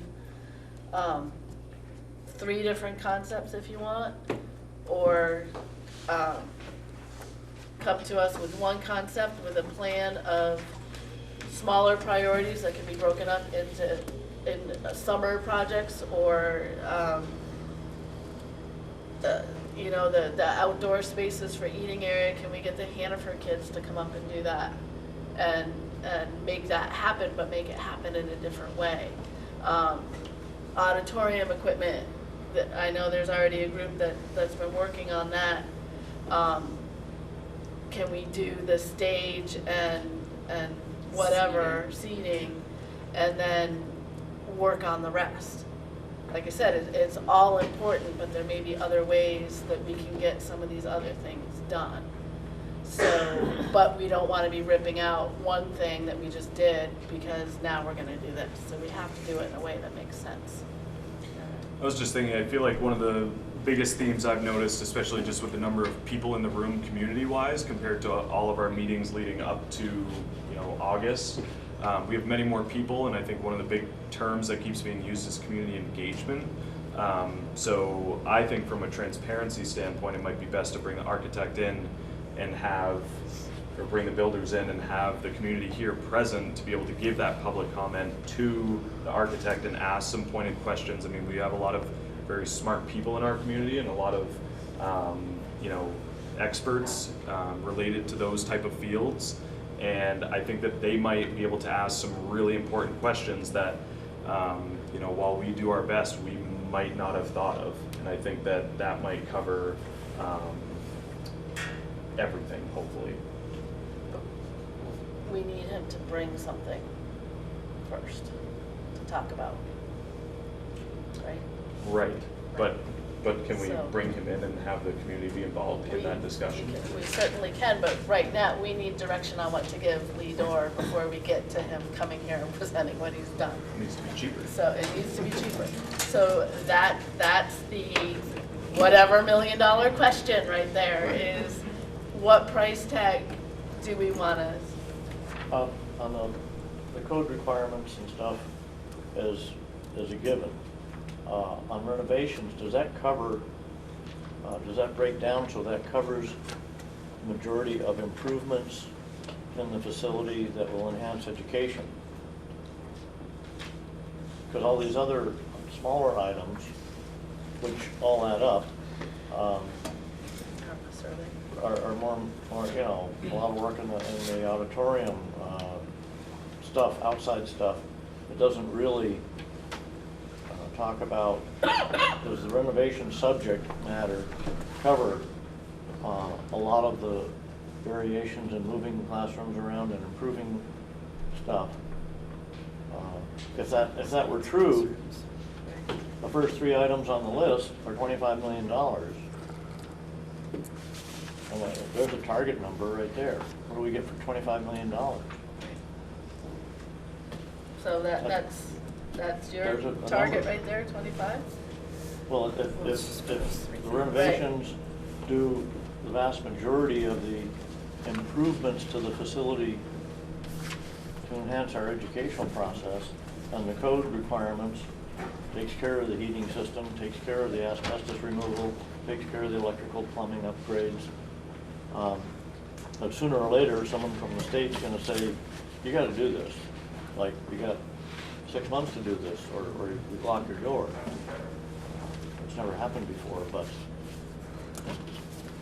I'm wondering how familiar this sounds to Alden and Chris and Troy and maybe Dustin from the last, so two bonds ago, which my assumption is the conversation was similar, which led to bring us 3 concepts with 3 different price tags.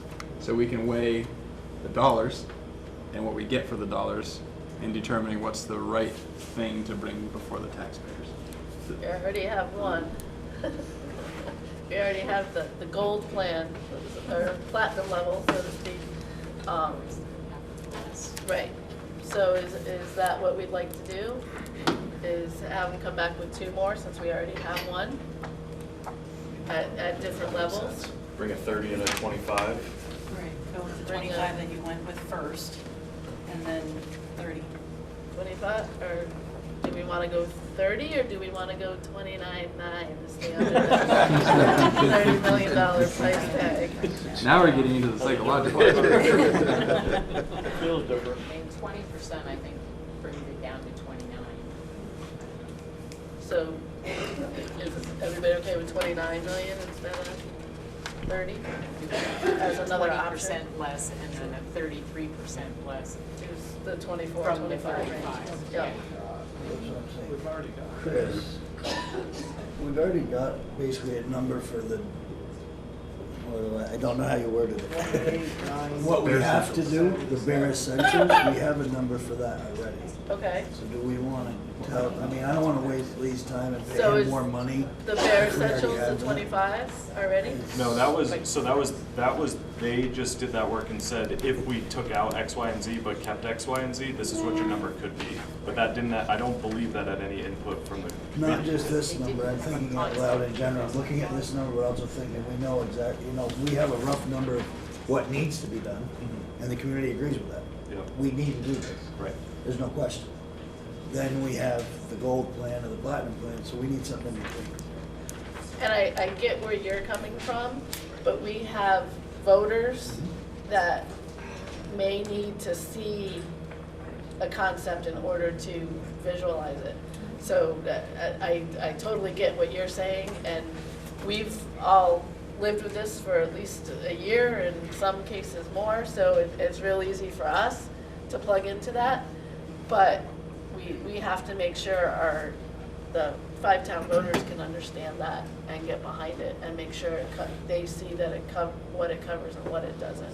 It's gonna look. Right. Some are very visual. Just the list isn't doing much for anybody. So we have the 36.6.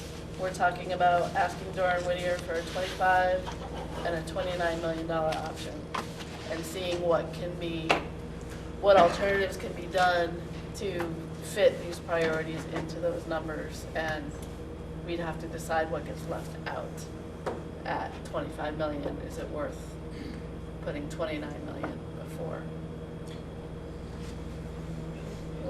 Bob, you've been real quiet. How are you feeling about this? Are you with the plan, or do you have an alternate? Well, first off, there's a whole bunch of things, and I've said this before in meetings, about the requirements from the fire code standpoint, and it's just not realistic. They have many more things thrown in there than required. Like the sprinkler system was projected for $1 million. There's 2 triggers that require the building to be sprinkled. One is if you build an addition and it's non-conforming to the construction type and you're oversized, it requires the entire complex to be sprinkled. So what we did on the last addition, we built a firewall separation that alleviated the sprinkler. The only thing that's required right now by code to be sprinklered are the shop areas. That's it. So the $1 million is, And then the other trigger is, if your renovated building is more than 50%, that would trigger the sprinkler system. 50%, 50%. size-wise, market value-wise? 50% of the structure. Okay, So size-wise. if you're tearing apart every classroom, you're gonna sprinkler it. But if you're only doing a third of it, you don't have to sprinkler it. So there's a bunch of different things in there that need to be taken into consideration, which haven't been. The fire alarm system, which when I looked at it last spring, it had violations noted on the system. I don't know if they've been corrected or not, or to what level they're at. And I noticed there are a few deficiencies from the ADA side on the fire alarm, but it's not significant. However, based on the age of the systems usually go about 30 years. I think this one maybe it was done in 2003, 4, 5, somewhere in there. 4 or 5, yeah. So the system is not outdated. So do you need a new system? You probably don't, but if you add on to the building and now you're adding circuits, the system may not be sized well enough. That needs to be known up front. So I could keep going on and on because this is my background, fire safety. So there's a lot of tangible things right here, and you can't do it in a large committee. Those kind of things need to be with a smaller committee, with the architect to say, okay, when you're telling me I need to do this, show me in the code where it has to be. And you know, there were other things said when Lee Dorr was here about stairways not being in compliance. And when I challenged him on it, it come down to they needed to be rebuilt. And I said, no, they don't. You might have some handrail deficiencies. That's a simple thing to fix. You don't need an architect to do that, to tell you to do that. That could be done through Alden and somebody locally to do that. And I don't think we want to go that route because we don't want to mix apples and oranges. But another example is we have the doors in the building should be replaced. They're 50 years old, they're beat up, they're worn, need new doors. But when you go through an architect, you're paying them 10% on top of whoever is bidding on this, and then they're likely to subcontract it to somebody else. So you costs end up building more and more on these projects, and I just get very frustrated with it. I'm a conservative person, I'll admit that. And I didn't support the 35 million, and I don't know where it's gonna come at, but I just think there's a whole lot more that could be done to minimize the expense here and get what we need to do. And I think the number one thing, and I've got it right down on that I wrote down here back in May, with the building ventilation, and what we've heard tonight is, you know, if the kids are comfortable and the teachers are comfortable, the learning process is a lot better. If we only did that one thing only, we'd have a better success rate with the kids. So, that's enough. So,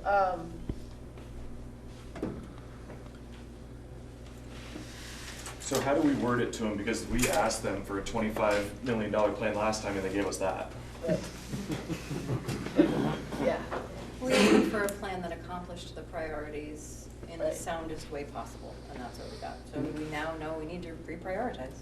Yeah, because we asked for specific things. We asked for no buried classrooms. We asked for no tandem classrooms. We asked for the kids to be have natural light. So we're gonna be giving things up. This is what I keep coming back to. You're gonna be giving things up to get to that number. So not everybody might be having a window or having natural light, or you might keep tandem classrooms. You might keep the shop on the second floor, because every time you do that, you're triggering those numbers that you're talking about, which significantly changes the project and what we get at the end. But if the edict is, that's where I come back to, what are our non-negotiables? You know, is lighting the non-negotiable? Is taking care of some of these, because I would call that as an educational thing just as much as ventilation. And I would call kids near windows every bit as much an educational, you know, just as much as air. Air is huge, but so is seeing the outside and light at least once a day, you know, or 3 times a day. So if we tell them that the 25 million, all the options, but especially the 25 million, has to include the top 7 priorities at minimum. Is everyone, From which list? both lists are, I mean, there was more people other than us for the thing, so that's why they're a little out of order, but, you know, the fresh air ventilation, air quality, the lighting, the science classrooms, the safety,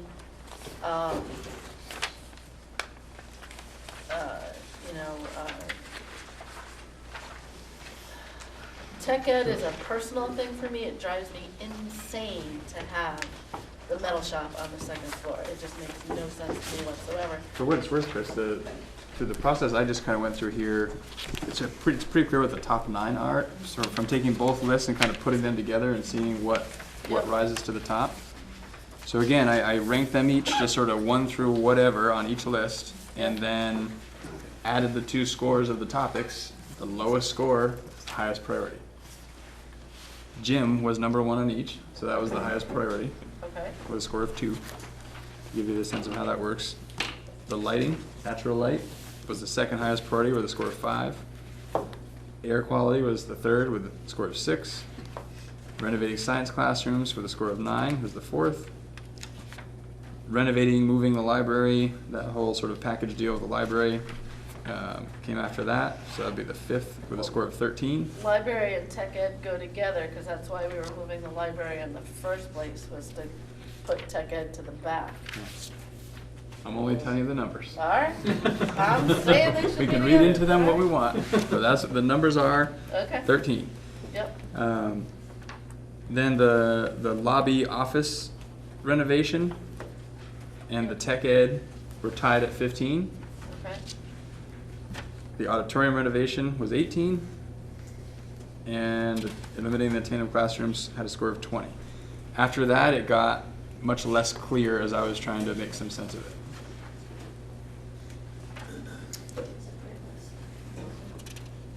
I'm wondering if some of those things can be looked at and maybe think of, like, could you accomplish more natural light when you eliminate the tandem classrooms? You're getting rid of a lot of classrooms that are interior, walk-through classrooms that don't have a window.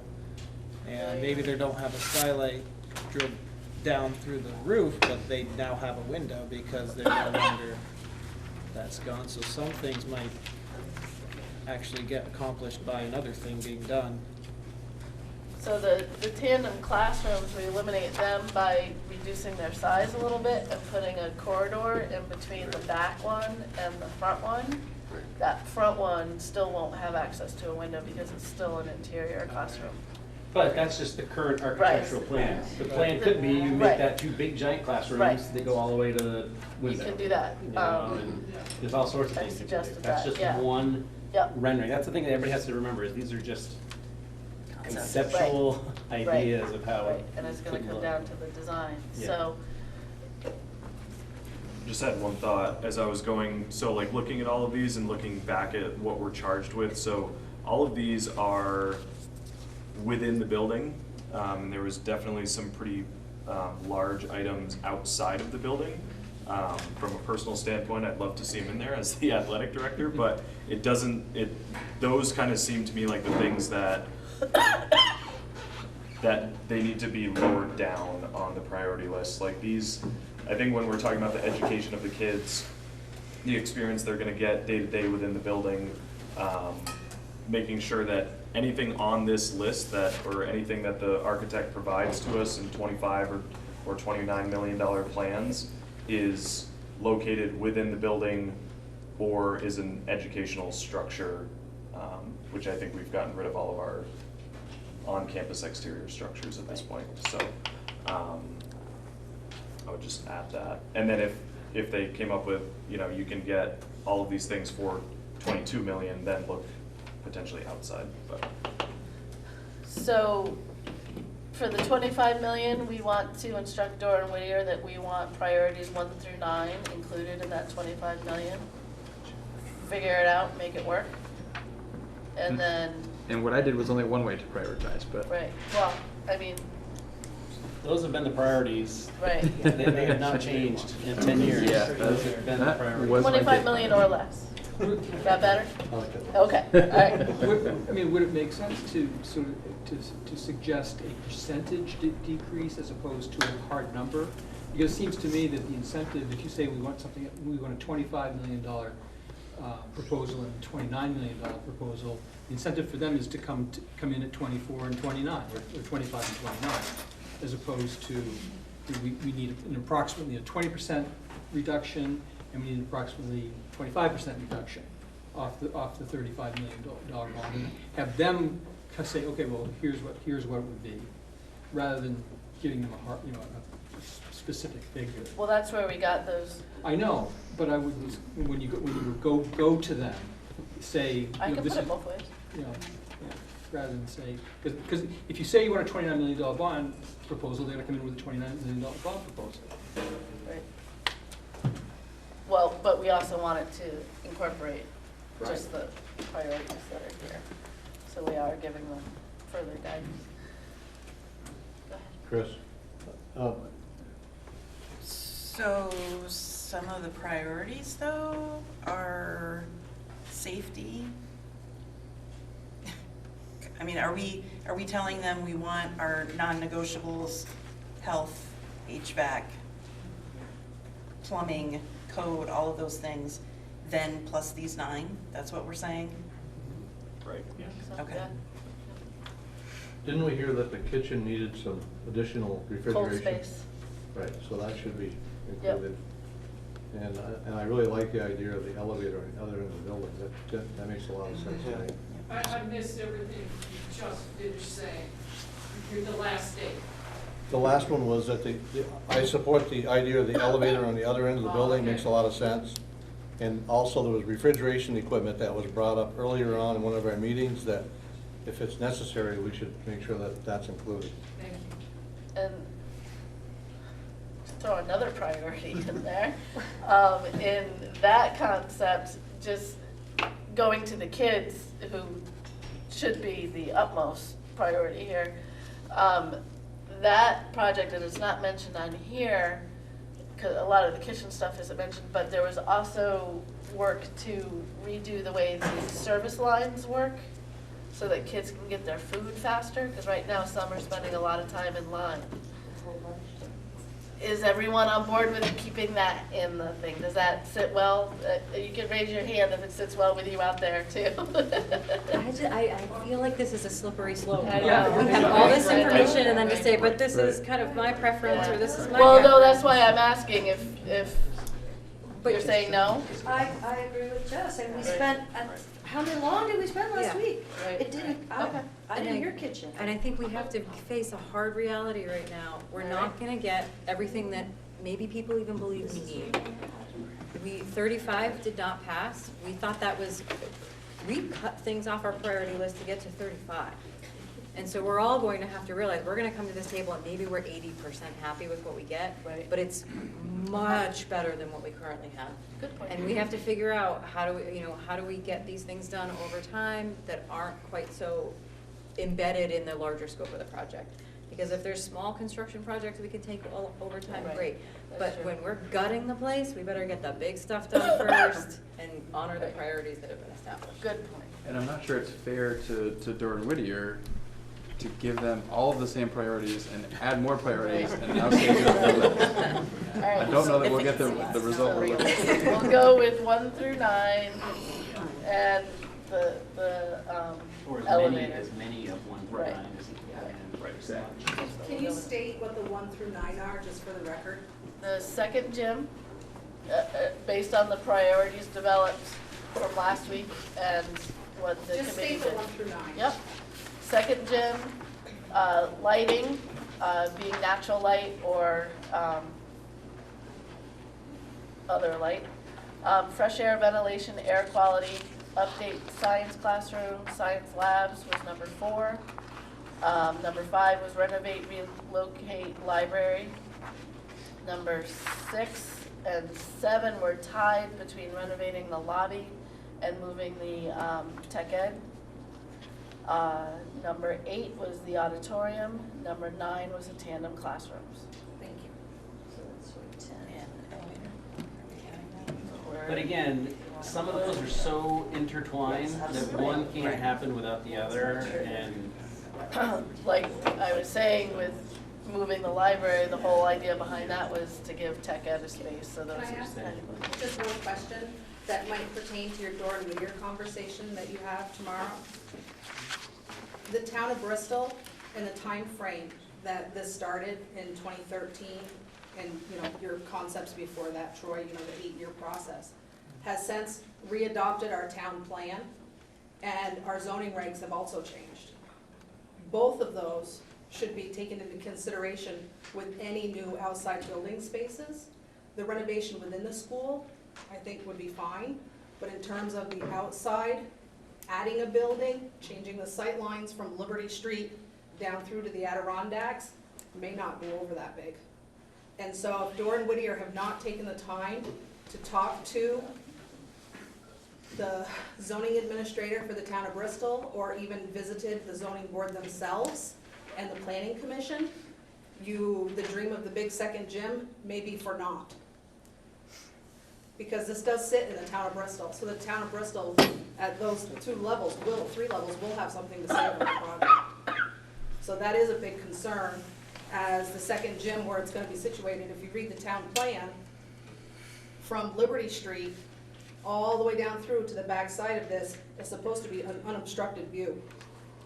Right, and the gym is behind the current, it's not out to the side, But it's then your behind. issue's gonna be your footage from where that last wall of that gym is to where that bank is. Right. that's all. And the we'll town of just Bristol is put that in very, the- very put that in strict on notice. that. That's already all addressed in the Right. first. Yep. Just lower the So. ceiling. Nothing's changed. So. Yeah, but that's a fact. Show of hands to go to Dora and Whittier with, do we need a motion for this? We do? Nice and clear when there's a motion. Okay. It's always good to have. So, we need a motion to, Want me to read what I have? that would be great. So I have dollar amounts charged Dora and Whittier to come back with 2 plans, one at 25 million and one at 29 million, with the following priorities included, as well as health and safety issues. Priorities as you just listed. Do So we need moved. to, do we need to, oh, right, we'll have discussion. Do I have a second? Who's that? Troy and Thank you. Denise, first and second. Any discussion, further discussion on that idea? I would just go back to, I think it's a mistake to proposing a hard dollar amount. I've got the percentages written Well, here on this. the way the motion is worded, it says 29 and 24, or 25 and 29. 25 So you're looking for 20% less. But that's still a straight dollar number.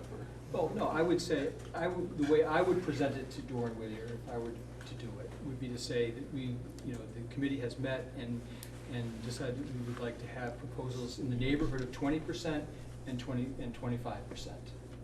And let them come back with whether that's gonna be 24 million or 28.5 or what have you.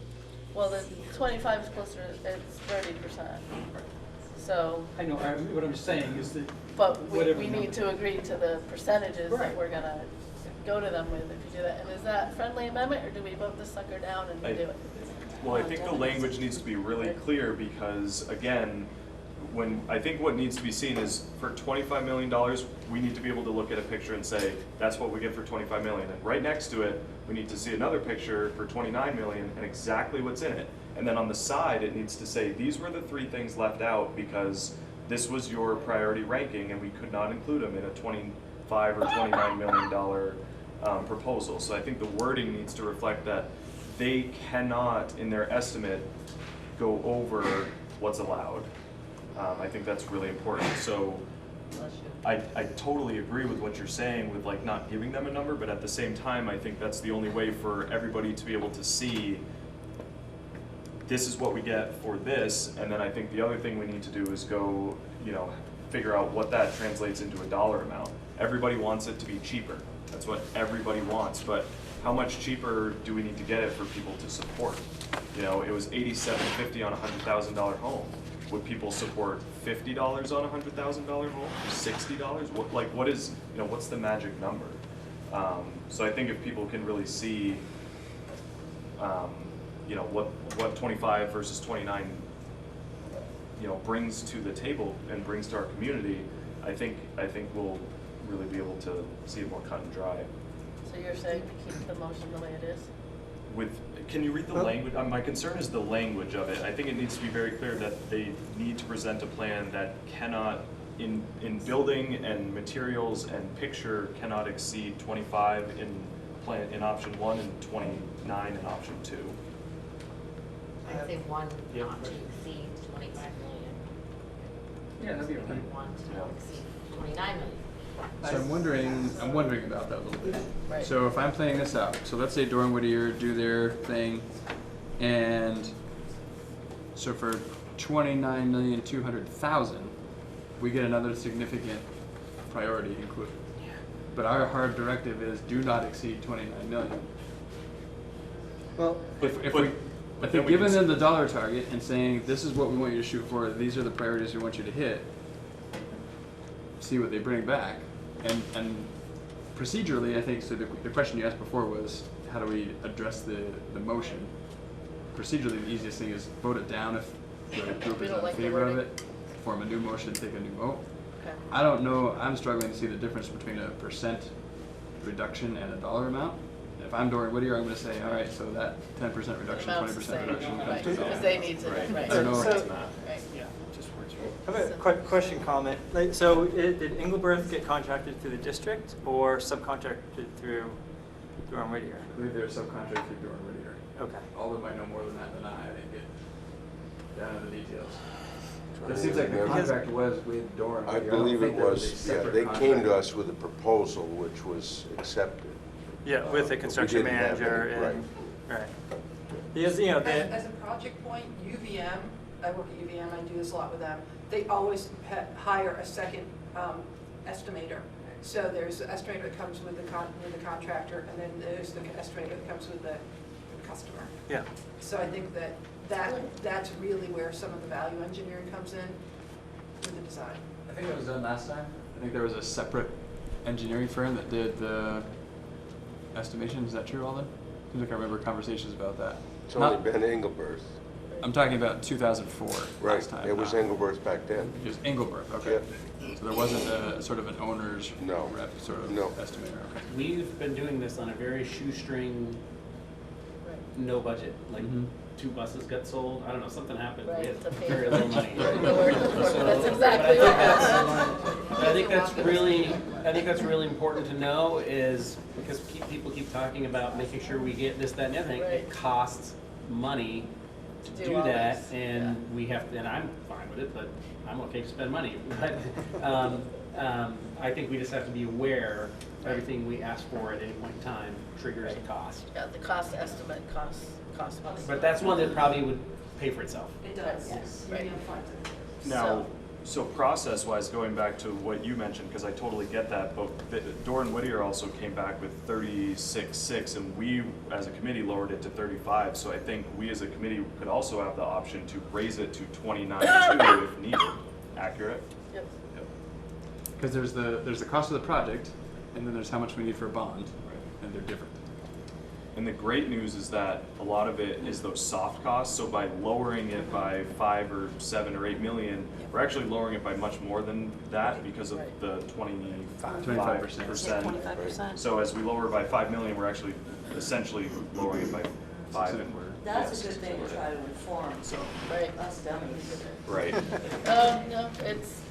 So that's it's why, a like nice when accounting. in that paper, when you see 28.97 and it showed up as 36.6, that extra 7 million is the what ifs and the things that they might tear into a wall and say, uh-oh, there's $3 million. Right.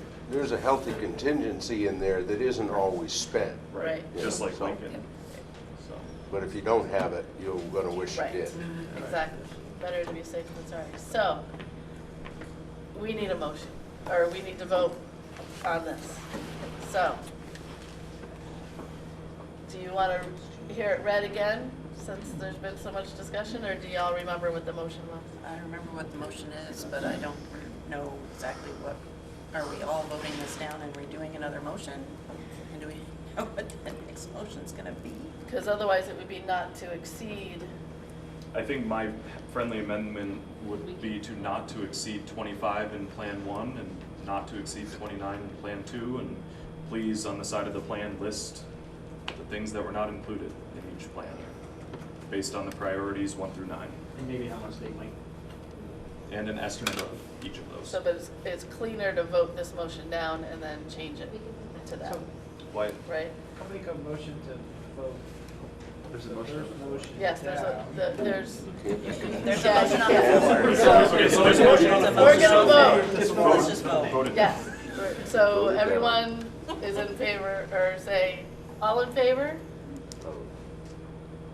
Nays? Yay. Nay. Okay, motion doesn't pass. New motion is.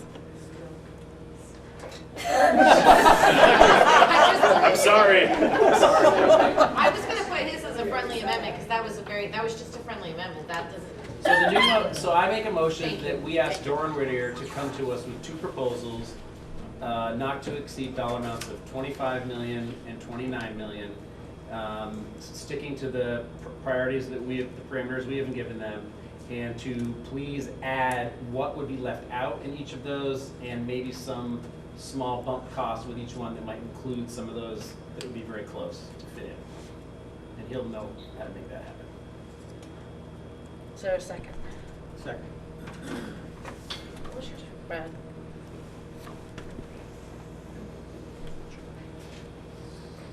All right, any discussion on that motion? Good job. All in favor of that motion that was just read by Troy? Say, I don't even know what you say anymore. Aye. Aye. Any nays? Any abstentions? All right, that sucker passed. All right. So the next item on the agenda is to decide on a date to put a bond proposal before the voters of the 5 towns. We had asked for an extension in the deadline originally when we were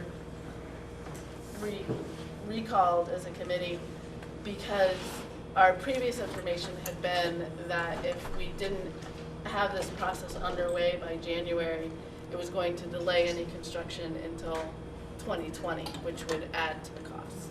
We have since gone out to Doran Whittier and found out that March voting on town meeting day is at the very, very end of when we can still start in 2019. So, suggestions on when to put Town meeting day. town meeting. Town meeting Can I make a motion? Knock yourself out. I would like to make a motion that we put a bond proposal, bond vote to the community on To be town meeting, determined. to be determined, of a dollar amount to be determined on town meeting day, March 2018. Got that, Charles? Is there a second? Sure. Denise. All right, any discussion? Again, crickets, okay. All in favor of putting a bond proposal of amount to be determined before the voters of the 5 towns on town meeting day 2018, please say aye. Aye. Any nays? Any abstentions? Motion. Oh. I think he's with it, but he's a, so we have Troy as an abstain because he's not here. Should we wait? We can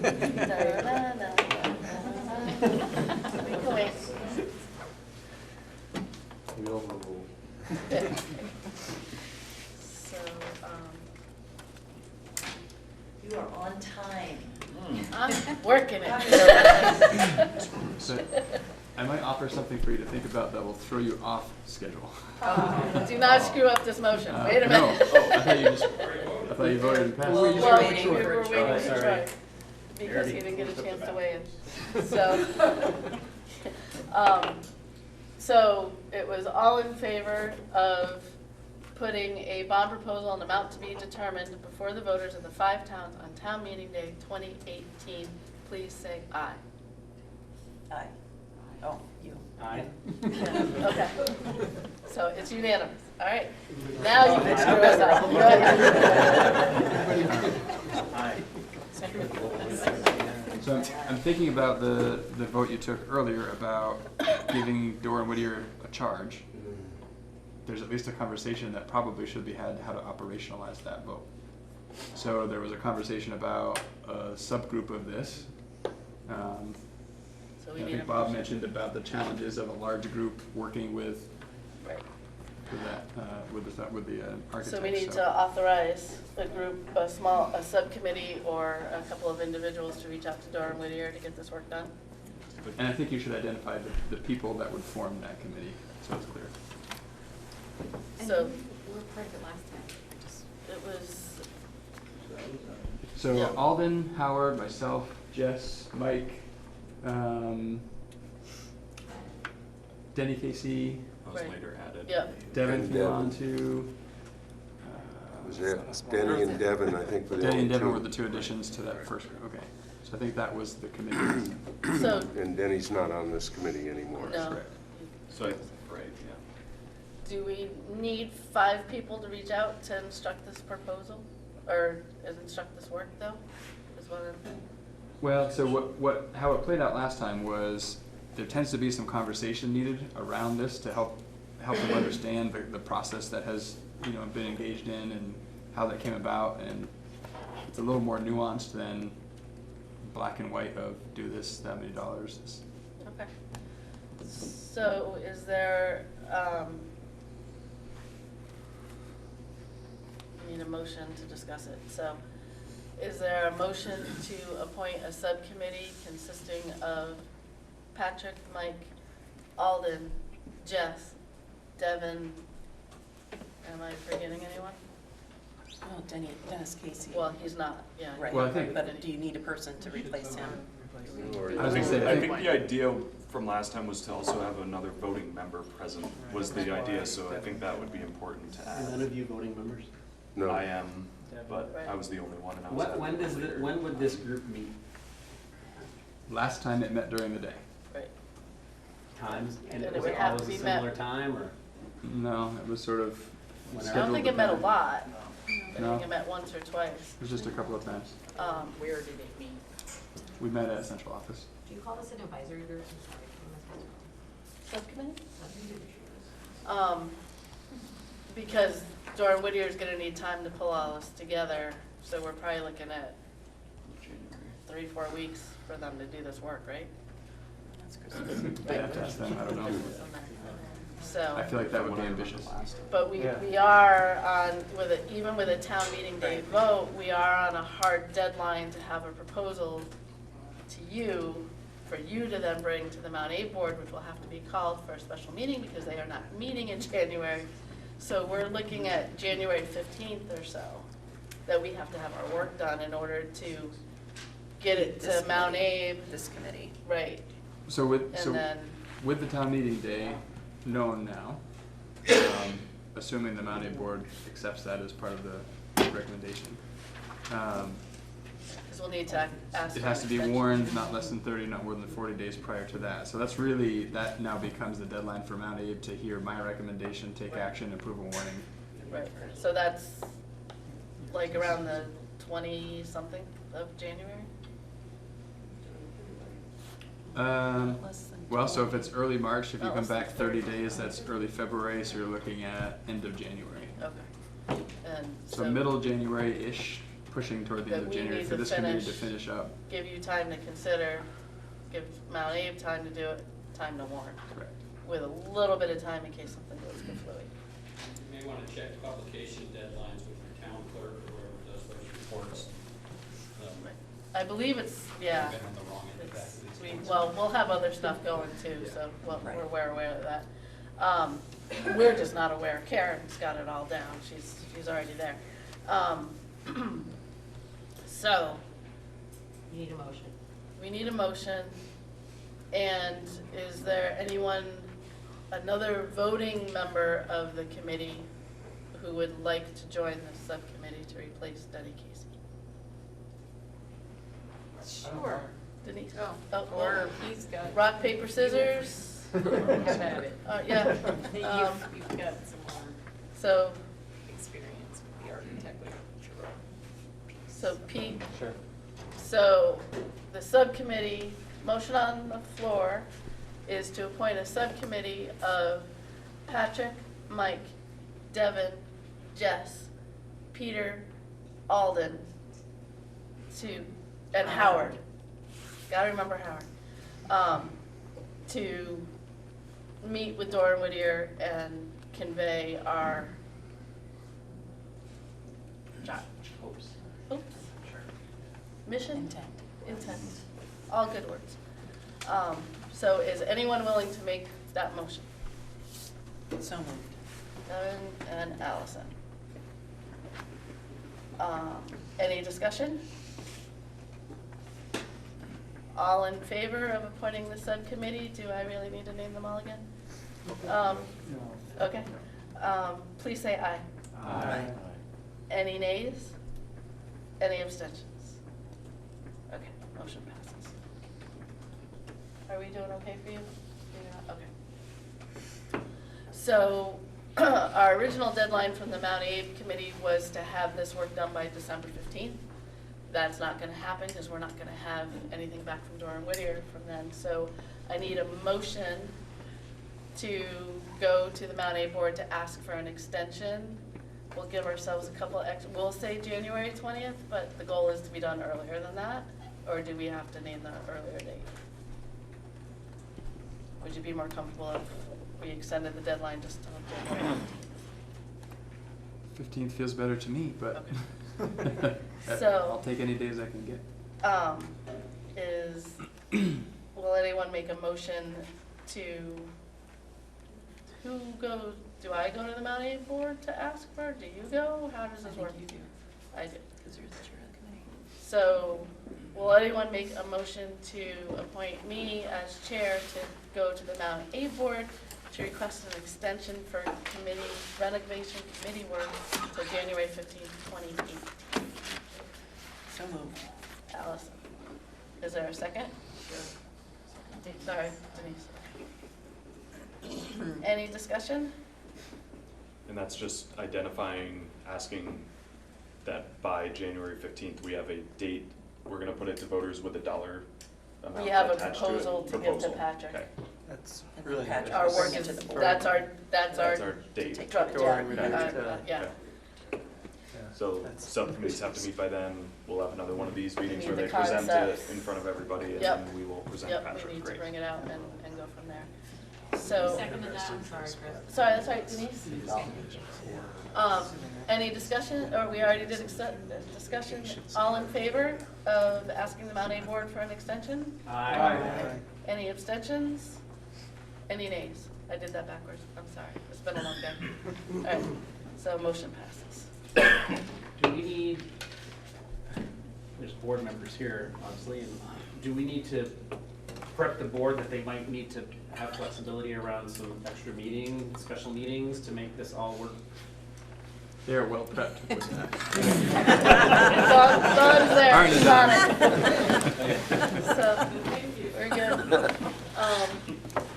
So, that, survey results was added at the beginning of the meeting. Those, Allison did a great job of not only creating that survey, but assembling the results and getting them out to us. Everyone just got them tonight. Everyone should read through them. We can discuss them at the next meeting from there. They will be available for everyone. We didn't want to print so many copies and all that, yeah. So we will make sure it's available on the website so everyone can get that information as well. Probably the easiest way is we'll attach it to the minutes or the agenda for the next meeting. so you can click on it and get there off the Mount Abe site. And then we're back to the public comment. Did you set another We meeting? already set a meeting. Oh, set a meeting, thank you. Glad somebody's raised my hand. Check your calendars. Do we want to meet, does it make sense to meet before we have the Dora and Whittier work, or does it make sense to meet after we have the concepts? I think not until we have them, right? Yeah. Well, there's nothing else to discuss The until meeting they should can be when present they to come us to present. discuss the concept. I mean, that timeline's very aggressive to engage Dora and Whittier around the holidays to do more work and have Engelbert do more estimating in 4 weeks around the holidays. See what they say. So, It was roughly the time frame from during the summer, right? Was it almost a Yeah, month, you had, right? you had Is a that really right? tight time frame. we had the then, 4th too. of July in there Yeah, too, that's yeah. right, that So was tight. we have a thing for holidays. I think the good news is, having done this work recently, I mean, so the cost estimates that they did for this last project were assuming the costs of the summer of 2019. It will still be assuming costs of summer of 2019, so they're not gonna have to go through and adjust every one of those things in the 28-page document, or whatever it is there, so it's gonna be, Yeah. it'll reduce the work. I don't know how much it will reduce the work, but it gives us some hope. So, do we want to set a meeting date, or do we want to hear back from Dora and Whittier first on when they're going to be ready? Because last time we had like 3 meeting dates, and we had to, none of those worked because they weren't ready yet. Or we could just wait for this subcommittee Right. to let us Do know we wanna wait that for they're that? ready and. And we could do the doodle poll thing and Yep. coordinate from there. Does that make more sense? We don't So, So, I have a question and or concern and or wondering about that. We've gotten really good engagement, Uh-huh. finally. And my concern is if we don't have a next scheduled meeting and we all get an email about the next scheduled meeting, Right, we don't want to lose I anyone. mean, I'm not sure how else to get things out to people, but I keep hearing things like Facebook doesn't work and Front Porch Forum doesn't work, and I don't know what else to possibly do, but I feel like if we at least put something in, like.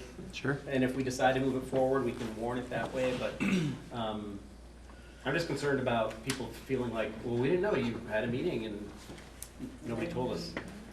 I would really not want that to happen. I don't know how to fix that, I'm just throwing that out there. So the 15th is a Monday. it's also Martin Luther King Day. It's also Martin Luther King Day. We have no school. Is it a perfect day? Something the week before. 10 a.m. So should we, the week of the 8th, what's everyone's availability? January 8th. Monday or Wednesday makes me happy. Monday or Wednesday? Wednesday ideally.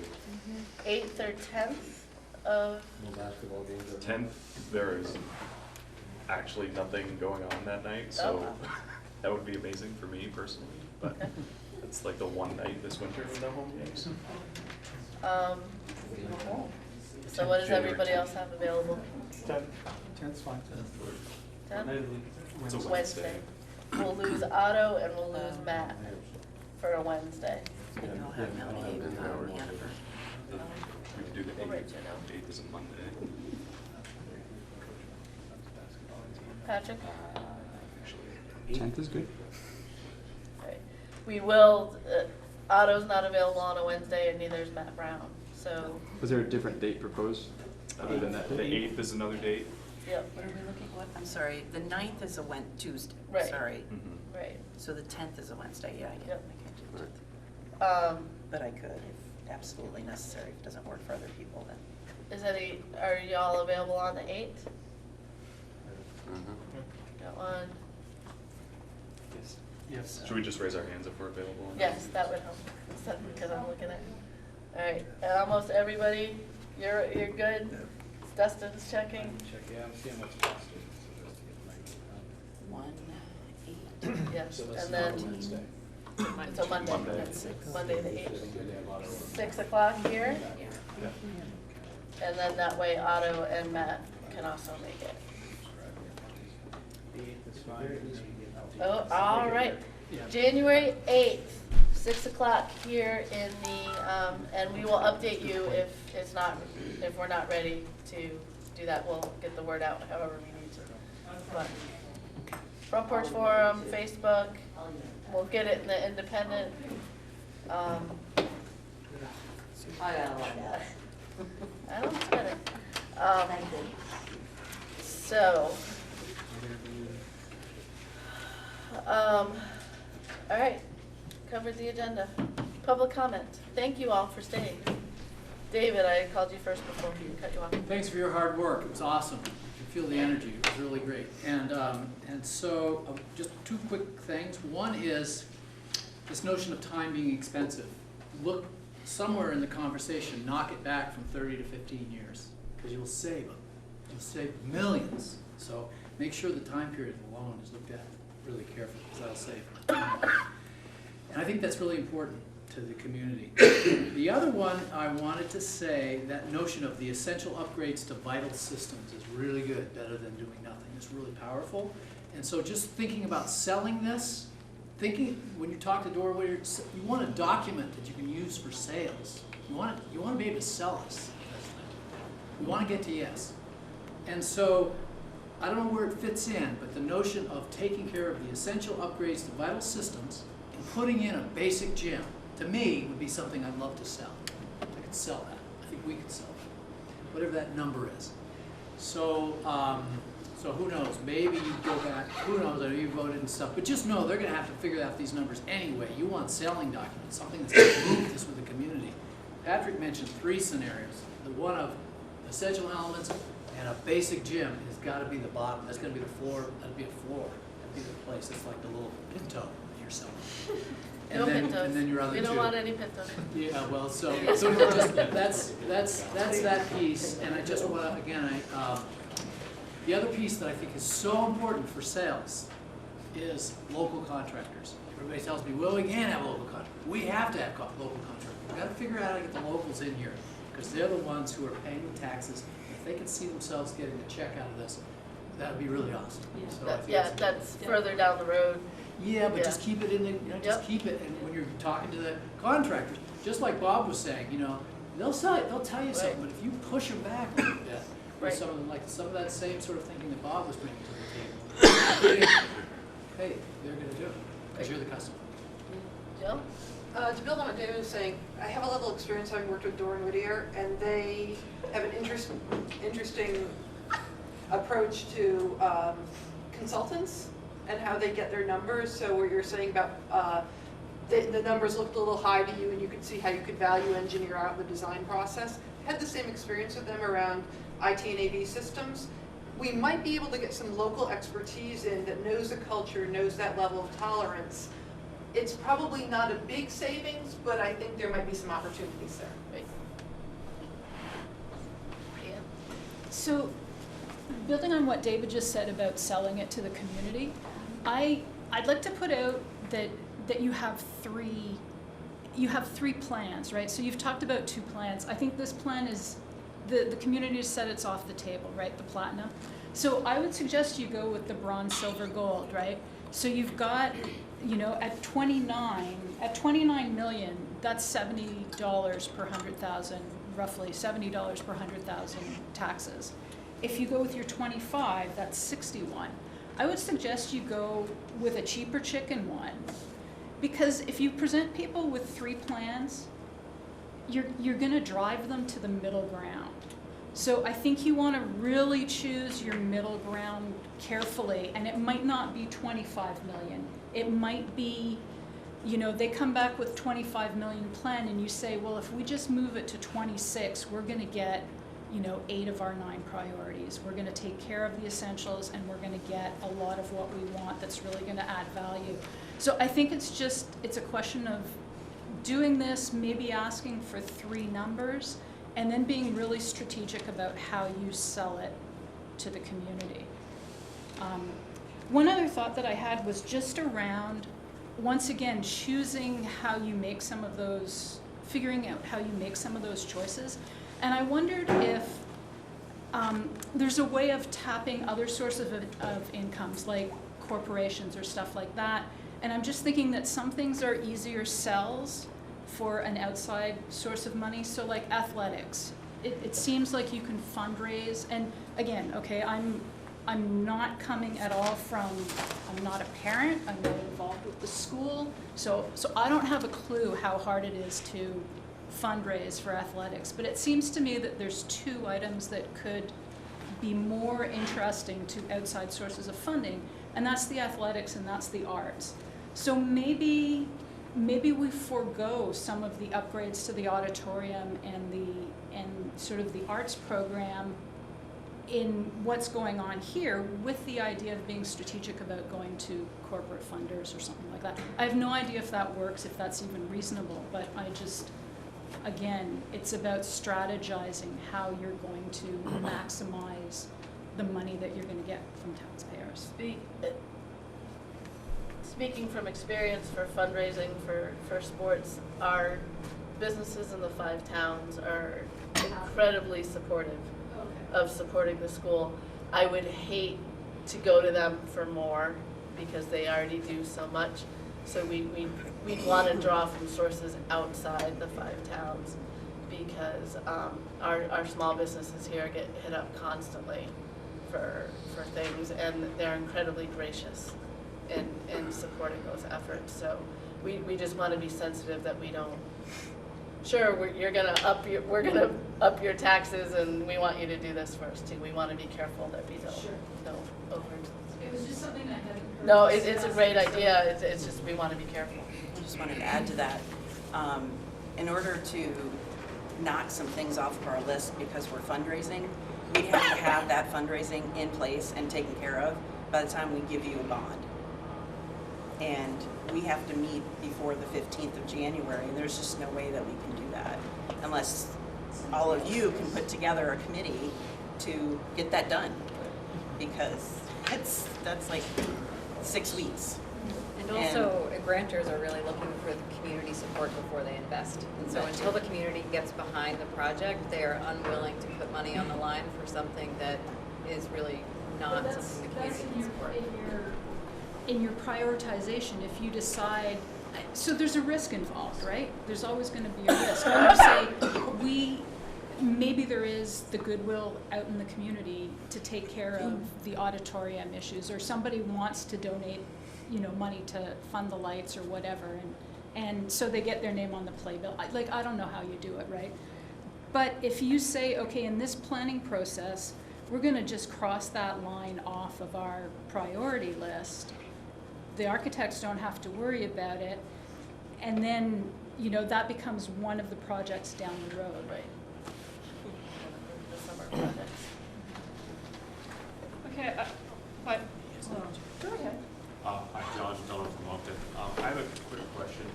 Seeing the plans of structures getting added out back and the added parking area made me wonder, has anybody looked at how quickly that bank is collapsing into the gravel pit? Because that has been ongoing. I know I think 2004 we had a pretty major washout that grew very rapidly, and it was filled in over, I'm not sure what's back there, towards the middle school wing now. But has anyone actually addressed it from a civil engineering standpoint? Is it safe to add traffic and busing and vibration that will just speed that up?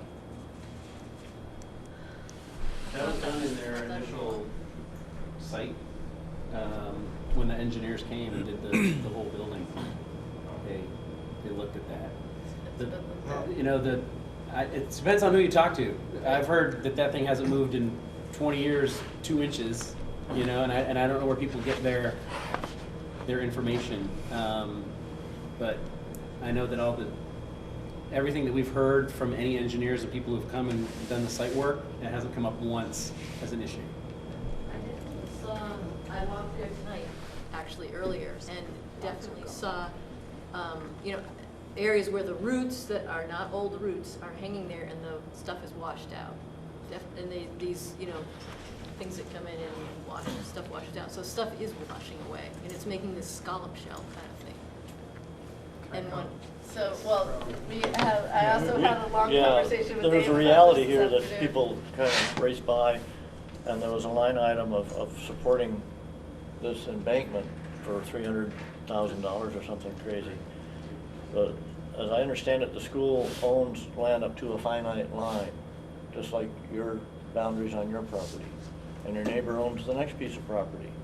And if something happens on your land that impacts your neighbor, you're responsible.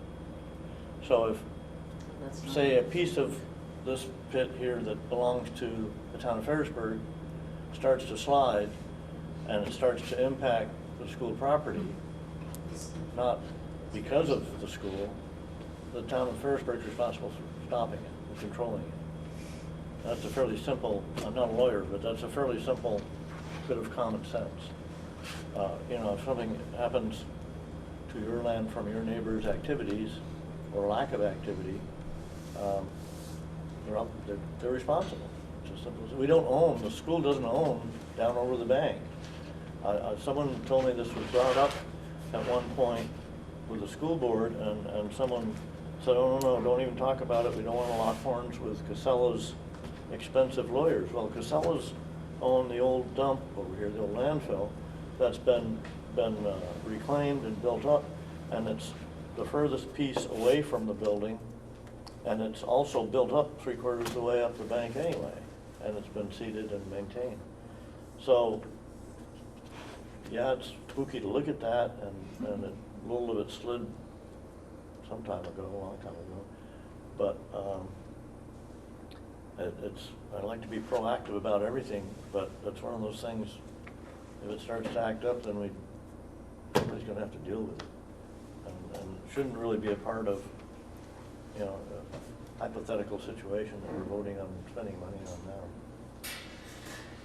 Well, I talked to the two geotechnical engineers that were involved back in 2004 and 2006. In 2004 is when, and I'll correct me if I get any of this wrong.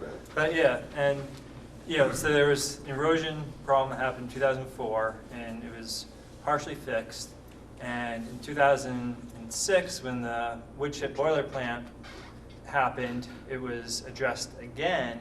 And both firms do confirm that if you're going to build back towards that bank, then it needs to be addressed. And there's money in this bond issue, and what that would involve is when you do, if this gym does happen, then the code would require a geotechnical investigation, which would be soil borings, soil testing, and all those kind of things, and that slope stability would be part of that. There would need to be a topographical survey done of any of that area that was affected, and that slope would be evaluated, and if it was an issue, then remediation would be proposed. And stormwater mitigation would be part of that building. If you're building a new building, and the district should be looking at now, maybe not as part of this bond, but for your future, stormwater mitigation for this facility and your parking lots as well. Because the state right now, they are big on that. The DEC is all over it. So that's gonna be another, you can do a lot of it with gardens. A lot of it can be done with gardening, but as you were saying, Dave, about the town of Ferrisburg having to deal with the issue of the bank receding back, well, what they would throw at you is, it's the stormwater from this property that's receding their bank. Yeah, it would be a battle, Oh yeah, it'd be a battle in court, and it'd probably last a few years. Yeah, and the building's probably not going to slide over the bank. Yeah, I know. so when Engelberth put that budget together, they put in that $357,000 for remediation, but you don't know what that is until the investigation happens. Yeah, just quickly, you got a lot of response from the survey. I think that's totally great. You've made some decisions tonight, having not looked at those surveys as a committee, and I think it's really important. And I don't want to say call a special meeting and talk about those results, but all of us want to be able to feel validated in having completed that survey, and that we've been heard, and that all of those responses are indeed being incorporated into decisions that have already been made. And I just think we need to be careful in how all of that gets presented and organized, because it was a great effort. But at this point, you've made this, it's that classic thing where you go to a meeting and you get asked for an input and the board's already decided. We're just asking for concepts, we're not making. Well, I understand, so just, again, I think you're getting a lot of like, oh, I'm realizing this, and how you say it is maybe gonna be important. And that, say, when the connection, and I forgot your name, the man with the hat. Devin. Devin, you were mentioning it before, to always, always, always tie into some key words that are very important, and my hearing's not the best, so I missed some of them. So I heard safety, health, and educational foundation pieces. Students, put the students in there somewhere. Is very important. The other idea I had was either, is it Jess? Jess and the superintendent, I forgot your name. Patrick, either one of you, or I don't know, someone from this group, if you can write, and I don't know if the Addison Independent Reporter is here. Okay. Either a letter to the editor or something that talks about this thing called fiscal responsibility and your slant on it, which is another way of looking at it, because it can just be seen as dollar amounts instead of, oh, I didn't think about that. Oh, I didn't, it's like shedding light. It's teaching. Teaching people to see money in different ways. And thank you so much for all your work. Is there someone else that wanted to? I really do appreciate the light that's shed on the notion that the bank is woven into the cost of the building, because that's really, really an important thing. So that's great. Thank you for that. Anyone else? Move to Jim. A lot of the notes I've made have already been addressed by others, so I do think that some response to the survey is clearly in order, and if you're waiting to your January 8th meeting, it's kind of too late. Hopefully the survey jives with the 2 survey results you already have in here. I did go through. Because if it doesn't, then you really need to do some thinking about, we got 10 times the people responding to that. This is very often something we do between the meetings, more Yep. individually, and then if we see a glaring Right. something on them. But Yep. I know as I went through it, there was such an equal split on almost every single thing. That it was like you won half the votes with one party and you lost half the votes with the other. So that was really the resounding amount of the results that I saw, at least. Yeah. And I'm sorry, I forgot to identify myself. I'm John McNerney from Moncton. And the other thing I had was you started talking about priorities, and code deferred maintenance things are kind of the no-brainers. Personally, I include the HVAC system in that, but I guess there's a lot of debate. But as you get to the next step is where it gets complicated, and to me, a guiding principle should be, how does it put your efforts in the things that address a poor learning environment, and the priority is where the most time is spent. My son complains all the time about his 20 minutes lunch period, more than half of which is spent in line. But I'm sorry, I'm not willing to say we're going to give up some other project for the 20 minutes a day you spend in the lunchroom. Maybe we can do something separately or whatever. But to me, the classrooms, and I include the gym in the classrooms, those are where the priorities are. And it's not, as much as I'd like the front of the school to look nice or the lobby to look nice, that's not where the kids are spending 90% of their time. Anyone else? All right then. Oh, no, sorry. Jamie Schulte from Moncton. Just a thought, and there probably won't be time, but if you do get those numbers back, along with what's in and what's out with each number, even if there was 3 days to put out one of those quick little surveys, 1 or 2 questions to the community and say, here's what's in and out with plan 1, 2, 3, and get some responses back, because you got a couple hundred responses, and it was clearly favoring one of those plans, that might inform what you choose to do on the 8th. Right. Good points. Try to, yeah. Good idea. Anyone else? All right, I'll take a motion to adjourn. Devin, second? Second. Troy? All in favor? of adjourning at 9:13. Say aye.